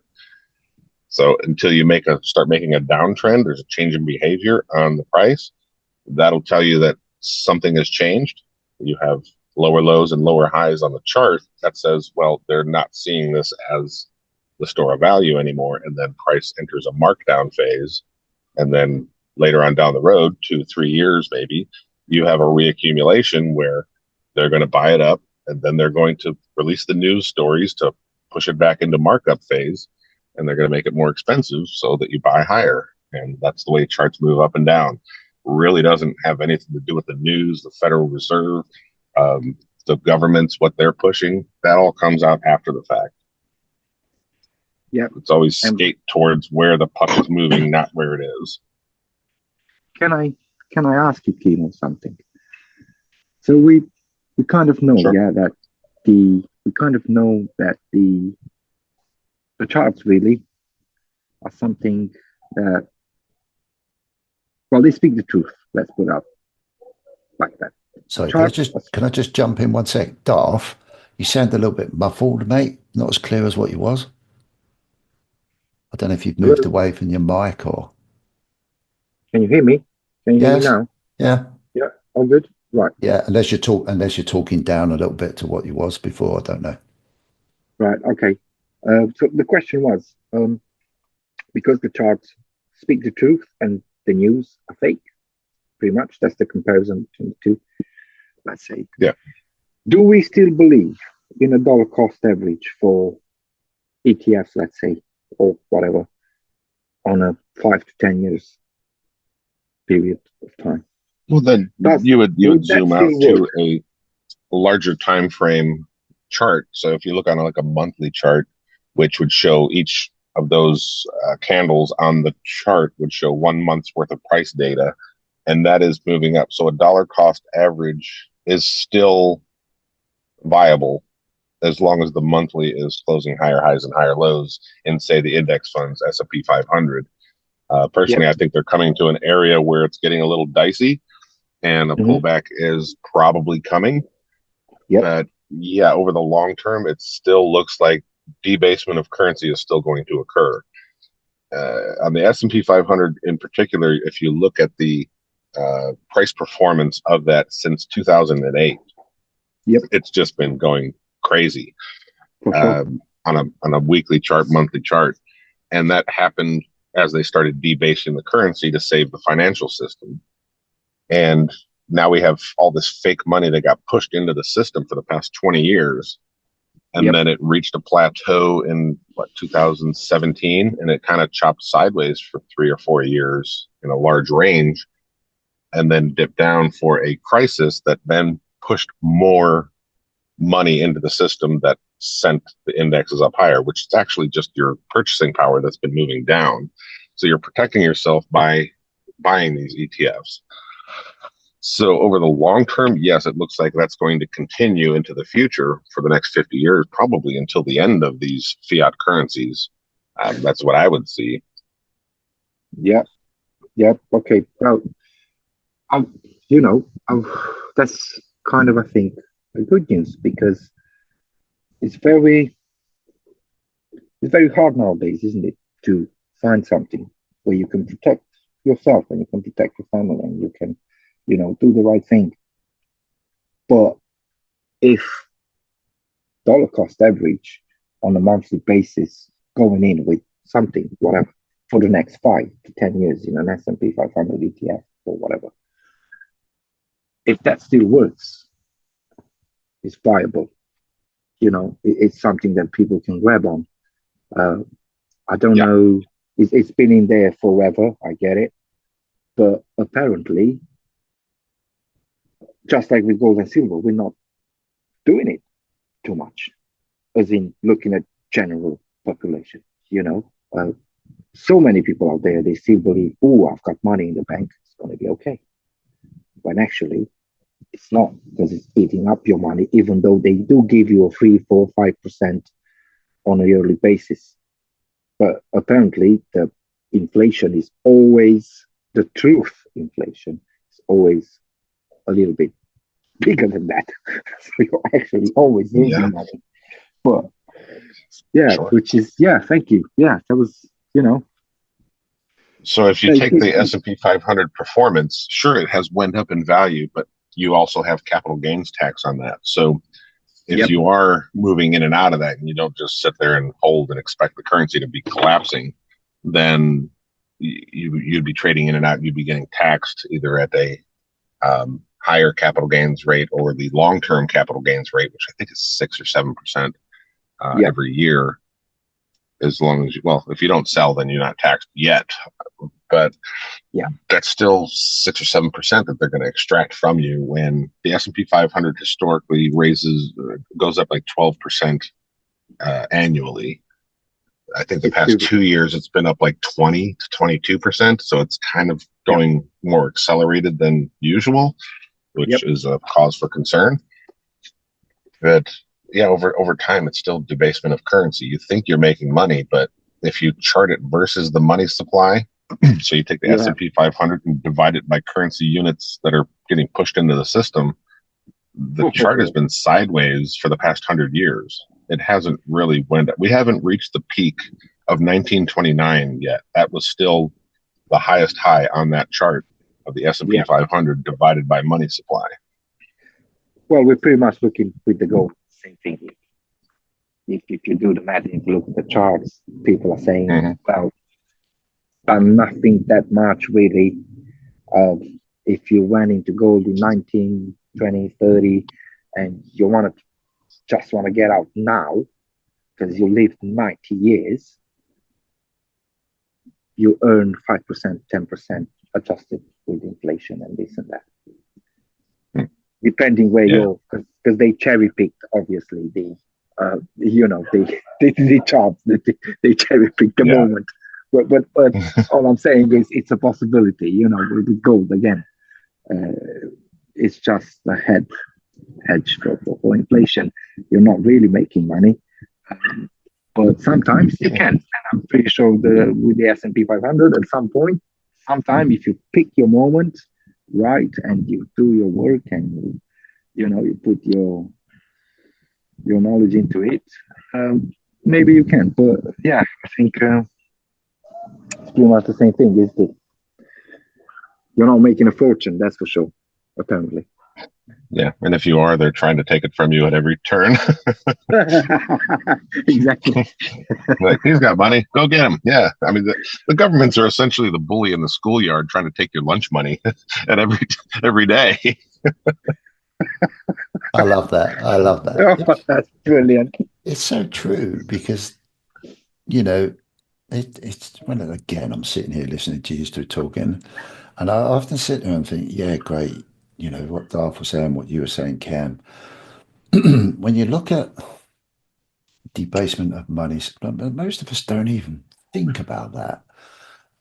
When you look at inflation, debasement of money supply, and then what Darth said, every now and then you might get lucky, hit the bounce, but then you could sit there and think, oh wow, I've made 20% or something, but then you take it out, put it into the currency, then what do you do with it? What's it worth?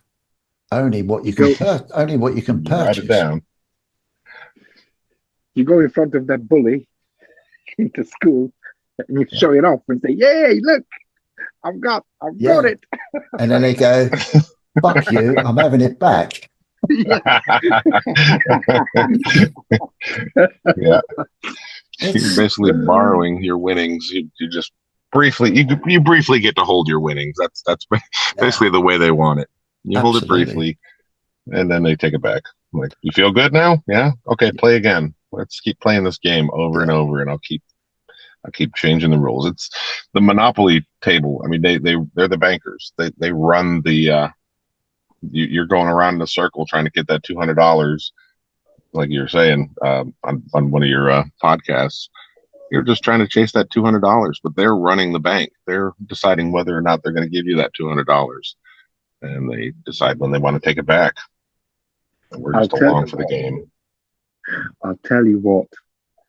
2 days ago, I just started playing Monopoly with my son. I'm trying to teach him. He's 7. It's like you have a new human being in front of the financial system, and he gets it. And he's getting so upset. What? I gotta pay. Why do I need to pay you $5 rent for this? Because there's a house. You're sitting on it. You roll the dice. You have to pay me. But I need to get more houses. That was his answer. He has to get more houses, as in, Yes. I need more money. I said, yes, you do, if you want to win this. So Wow. his first step into this financial world is now playing Monopoly, looking at it and thinking exactly what Andy said. I want more money. I'm depending on money. I need money. And it's a powerful concept, really powerful. Absolutely. And just jumping in there, what you just said there, Darth, a 7-year-old saying to you, why have I got to give you this? Yep. Because the concept isn't there, Yep. which I love. I love that innocent concept. But then the reality is, well, because I have to, these are the rules. And then all of a sudden, oh shit, that's a good rule. I can have more. I'm going to chase this. Yep. And bang, Yep. we're on the hamster wheel for the rest of our lives. That's It's what we the do. perfect. It's the perfect So maybe change. example. We need to change the game and add in some more real life scenarios in there, where you're taxed more, and then your currency is debased, and your properties go up in value because the currency is being debased, and just make it extremely difficult to play the game so that our youngsters are learning how things really work before they grow up and they're out on their own. Like we should have positions on that board that say why. Well, don't hold your breath. Don't hold your breath for that Monopoly to come out. I'm just saying. Hopefully. I don't like this game. This game is no fun anymore. It's weird, isn't it? It's so the construction of when you, I mean, I'm not saying it's a bad thing, good thing, because, you know, through this whole conversation, you know, you forget about the good stuff of what, as Ken pointed out earlier, you know, what having this wonderful supply of money has helped produce a better set of conditions for some people, and you know, new technologies bringing a better standard of life for some people. But it just seems like it's got out of hand. You know, they've lost that reason for why it was there in the first place, and that may be just a historical thing, maybe. And we happen to be living through it. As the currency units come into play, further and further you go down the road, the more you get into malinvestment, where the money is flowing into companies that really aren't generating revenue. They have no economic vision. You could take that GameStop in the United States, for example. GameStop is sitting on $1 billion in cash or something like that. So they have no debt. So it's like, oh, that's a viable company. But if you listen to their earnings calls, they don't have any plans for what they're going to do in the future. They just say, well, we have $1 billion, so we can weather the storm in the future. And it's like, well, you're not creating any economic value there with your company. You're just kind of sitting on your hands, waiting for a crisis and saying, well, we can weather it because we have $1 billion. So investors are looking for these meme tokens or whatever meme stocks to throw their money in to get, you know, a large return. And that's malinvestment because that company is not doing anything. NVIDIA, I mean, there's a lot of money flowing into NVIDIA. It is a viable company. They may be cooking their books a little bit, But like we were saying, well, like I was saying in the chemotherapy podcast that we did last month, is it's going to come to pass where AI is going to be very important and it's going to be a great investment. But usually, what happens with these things is they bubble out first, retrace heavily, and then you get in. And then they push the thing. Same thing with the .com bubble. Everybody thought it was a Yep. big bubble. Oh, internet's done. No, it's actually just went into a bubble and it came back down. And then the viable companies came out of that. 1929, we were talking about RCA and the television, radio that transformed everything communications in the United States and worldwide, really. But it went through a bubble first and then had the investment properly situated, I guess. So you'll have the same thing with AI where it's going to bubble out, then it's going to retrace down, and then you're going to have companies that are doing viable research and development for benefit of society or benefit for their companies that are going to be viable investments. So expect a bubble pop and then retrace, and then that's when you invest in such things. Would that be right in that sort of case scenario that certain to re-push the economy through that stage, it's what the present governmental system would see. Okay, yeah, we want money to flow into that type of industry to re-get that economy going, and that's the Well, the game that's played benefit at that of level. AI, the benefit of AI is it's doing the computer programming or the computer work of hundreds of people at a time. It's offering economic benefit, economic expansion with regards to being able to be more productive with less effort. And you should see that happening roughly 5 to 10 years from now. It'll all be Mm. automated in some kind of AI system, which will be a boost to the GDP growth of all countries. But it might take a little bit of time to set that up. I don't know that we're ready to just fly off the shelf and go for it now. I could be wrong, but usually these things go off in a bubble, then they come back down, and then the system is built for them. I If that don't makes know. sense. But yeah, huge economic implications for the future with regards to that. It might actually save the world, sort of, to have that type of economic GDP growth through AI. So AI might actually do good, along with some bad. You know, you take the good with the bad, just like anything else. It's a tool. I was going to say it's quite a tool. I don't know if you, Andy, seen the video I've sent you a week ago or so. Um, I think Elon Musk came up with a some kind of humanoid robots that they have an AI. Yeah, Yeah, they have an AI program and this and that, and they they are do. very interactive. And they took up all the bartender jobs in somewhere in a specific location and this and that, just to see, just to experiment. It's just an experiment, just to see how they interact, what they're doing, are they capable of answering all people's questions and this and that. And I just remembered Star Wars 1974. We are there. We are there. Episode 4. I've seen it, I don't know, back in 91, I think, when I was 10 years old for the first time. And I got amazed. Oh, look, robots at the bar serving people. Wow. Guess what? 30 years later. Hello. It exists. Life imitating art. Yeah. Yeah, it exists, and when you whether you like certain companies or not, but if you strip out the personalities and all that, when you look at what's being focused on, to what Ken was saying with technology, then you know who would doubt that if all of us was given the choice to have a personal AI robot in our house at some point in the future, would you turn it down?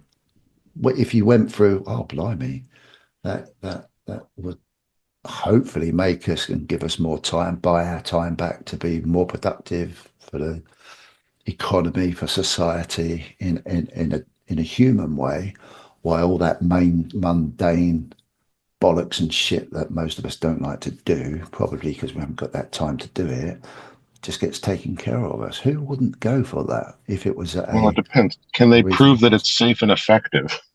No, yeah, of course. But I mean, I'm looking maybe not in my timeline, but going through all that innovation. Can I see that in the future? If it was proved to be safe and effective, da, da, da, da. If that was all We've, played out and it works out that way, we've then seen it. interesting. I think we've seen it, haven't we? Because apparently all, well, let's go 100% conspirational. Okay, sorry. Let's do this.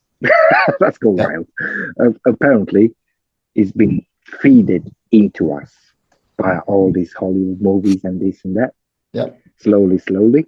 And we've seen all those robots in, what was it? iRobot, Will yep, Smith. yep, Remember? yep, Everyone had a robot, this, that, and so on, until it came to a full revolution. The robots took over, right? There was a slightly modern, different version of a Terminator's taking over, and this and that, which was different. So on. We've seen Matrix. Apparently, we live in a Matrix. That's what few people on YouTube saying, hey, this is not real. You're living in a Matrix, just like they already told you, be careful. Matrix 1, 2, 3, and 4 are real. This and that.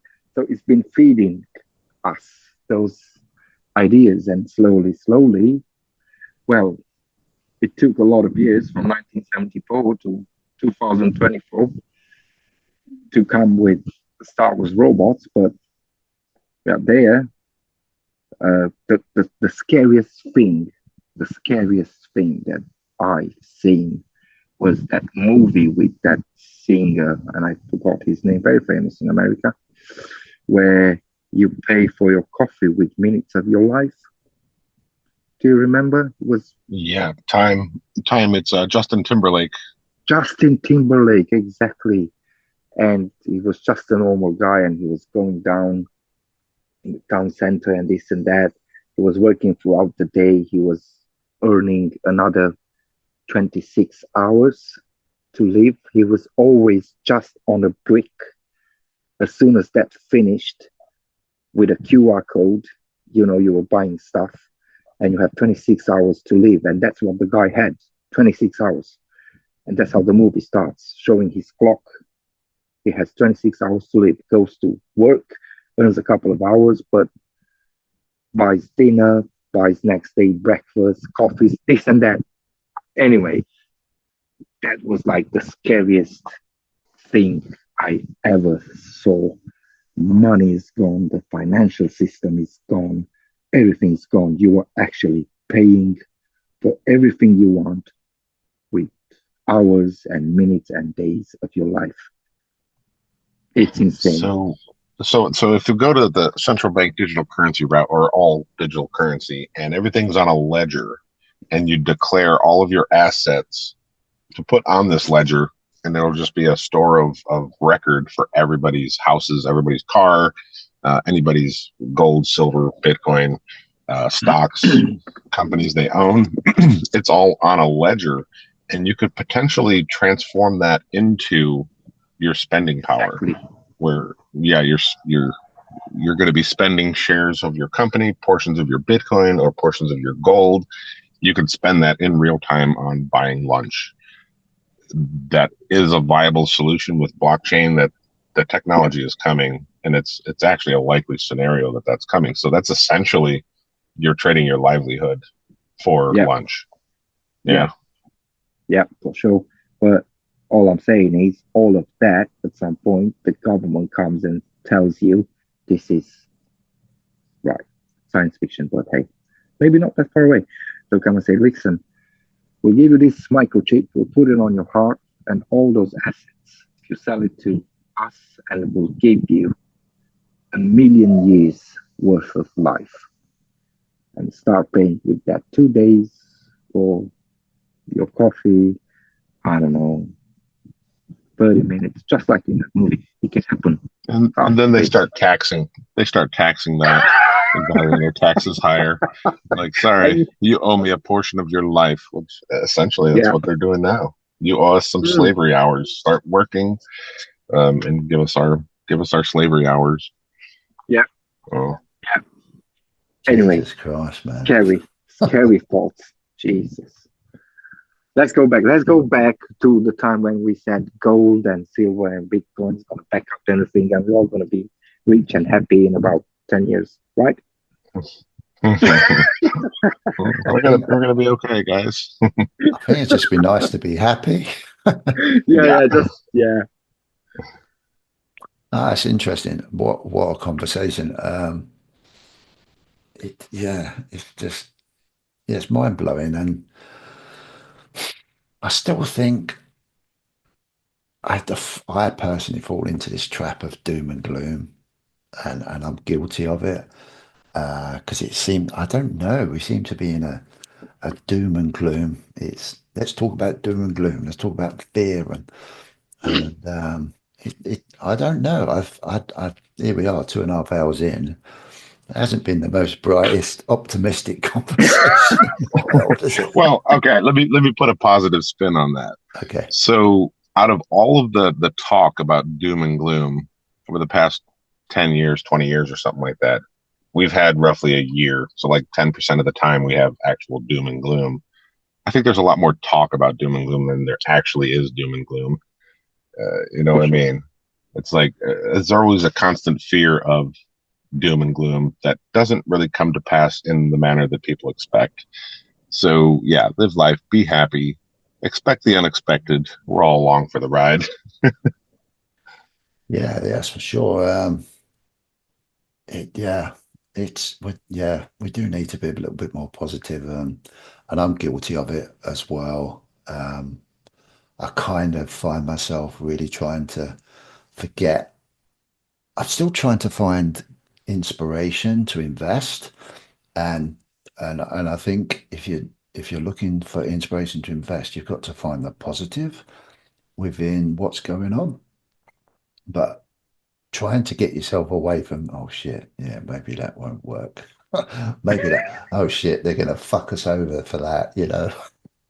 Is it worth it? And I find myself getting a little bit trapped there, but every now and then I rethink about silver. I might rethink about gold or Bitcoin or some of the other shit that I invest in. And I kind of try to put on the back burner the negativity and try and bring in a little bit more. Oh, yeah, that makes sense. That could work. You know, I've got a little bit more faith in humanity, hopefully. I can't see, I would like to think that the elitism of this world that hasn't changed in centuries um, don't really want to fuck us all over that much. They might do, but Well, if you look at your investment right now, you're thinking more in terms of your monetary investment. But look at your channel that you're doing now, this yeah, W.O.T podcast. You're yeah, investing in that with your time, energy, and finances to make this a viable place for people to come and talk about these things. yeah, And I think that investment is similar to an investment in yourself, yeah. which has exponential returns. I think that's one of the best investments you can make is investing in yourself. And you're building something here, and I think that investment is really worthwhile. Probably will outperform your gold and silver holdings in the long term. Yeah, yeah, that's a great way of putting it. Thank you very much, because that's really coming from a deeper side within me to try and just, at this point in time, there's a message out there and it's got to be worth talking about it and opening up conversation again. Um, because yeah, you're right, probably that's going to become a valuable asset going forward if we want to keep our sanity going.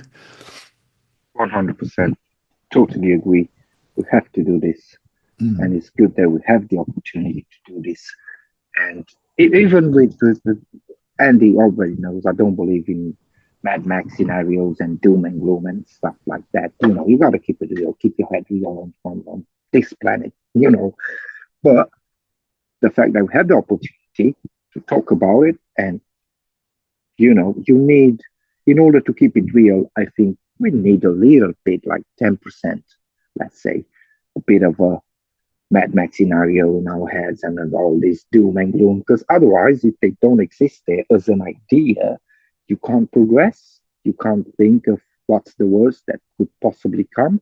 It's good that we have at least playing out with this idea and we share it to people, and via a W.O.T podcast, we can do this. And it's absolutely great. It's fantastic. It's great. People can come over, have these little chats, listening to it, make their own ideas. But surely it will give ideas to people, for sure. Because, you know, you never know. You hear something from somebody else and you think, oh, hold on a minute, I've got this, I've got that. It's all about, you know, getting it out there. And through W.O.T podcast, we can do this, which is great. Absolutely great. Yeah. Cool. It's yeah, it's definitely. I've been really thinking really hard about how I can bring value to conversation in a digital way, and I can't help relying on my own experience of life to say probably some of the best ideas I've come across in all sorts of attributes of different decisions I've had to make. The value came from conversation. It really did, and I think it's quite underestimated, to be honest. It's not an old school, old boy point of view. I think it's something that we've done probably ever since we learned how to talk many millennium ago. Communication is the tool. It really is the tool, and to be open and honest with it, really. And that includes the dark side, the light side, topics, trends, because we're all experiencing it. All experiencing. There's lots of things that keep us up at night, and we worry about. We all, hopefully, we all care about what we're doing. Some people haven't quite got that reliable support mechanism in their lives, unfortunately. But I'm hoping that this can just replace that little bit, just by doing this great old-fashioned thing of talking. Talking, brainstorming, isn't it? We'll get things out there. And Yeah. we'll get responses. Yeah. Sure. We will see what's going on. Yeah, well, for sure. We're fighting the good fight, isn't it? So, hey ho. It's all right. Absolutely. That's great. I'm loving it. I haven't really thought about it that way, Ken. Yeah, it's a great way of putting my time and including all of you guys' time and energy into a constructive format of investment, really, into ourselves. Don't know what you think there, Ken. If you're still there, you haven't fallen asleep. Always thinking outside the box. I do got to get running though. I got some appointments I got to make today. Yeah. So it's been great chatting, guys. Yeah. Cheers from the pub. No, it's really cool, mate. Thank you very much. Yeah. Do it next time. See you later, Kimo. Later. You take care, mate. Thanks for popping in. It's really, really appreciated. Yeah. All good. Later. Cheers. Bye. Cool. See you later. Bye-bye. Bye-bye. Bye-bye, buddy. Darth, thank you, mate. Oh, yeah. Do you need to get away? Kind of. Close to 8 o'clock. So yeah, that's fine. Yeah. That's cool. I mean, that 2.5 hours soon flew by. But this 2.5 hours, I just want to say, buddy, it was speedy. It just flies out. It just flies out. You just don't realize so many things to think about, to talk about, this, that. This could, I could do this forever. But I know. we don't have the time, do we? I know, but that sort of emphasizes the point to me, really, half the time. It's, if it was boring and drab to people, then, time wouldn't fly quickly. For sure. So just providing that medium for, people. Hopefully more members will come on. I'll probably do this every other Sunday if I can, Yeah, and just keep it as, if we're on for half an hour, 2 hours, doesn't matter. If anyone shows up, great. But hopefully we can encourage people, if they want to, just come on and talk about stuff that goes through our minds half the time, but we don't release it to anyone else. exactly. That is so important, isn't it? Mm. Because you might be thinking about it, but you don't saying it out loud. Yeah, And as soon as you do, then you realize extra things. yeah. And that is an asset in itself, Oh, yeah, yeah. isn't it? So, Tremendously, tremendously. It's very difficult. I think this is a personal opinion and an observation that a lot of the internet and a lot of social media can be a lonely place, and we can forget that it doesn't have to be lonely. And I yep, mean by having this voice of a voice conversation rather than just a keyboard type conversation. of course. Of course.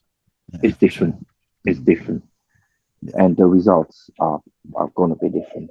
yeah. I hope so. We'll try it and see what Yeah, happens. yeah, yeah, for For sure. sure. Right, dude. I'm gonna let you get off to your little. Yeah, thank you. Thank you Uh, so much for the invitation. This was great. Uh, and yeah, we'll see you online. yeah, for And sure. We'll do it again. It will be yeah, a member participant. You know, we'll see what happens with the membership. If the membership sort of really goes mad, then obviously I can't have 100 people on here. But it's still an opportunity for people. I might have to stagger it a little bit. We'll see where it goes. It's early days, but yeah, no, we'll just continue it and encourage other people to have their voice. And say what they want to exactly, say. That's what it's all exactly. about. It's not hard, is it? No, No. but yeah, Nah. right. I'm gonna leave you to it. Yeah, Thank cheers, you very dude. much. You take care of This was yourself. great. And yeah, see you around, Andy. And Thank you take very care. much. Yeah, you take care of Bye. yourself as well. See you later. Bye. Bye. Bye. Bye bye. Bye bye.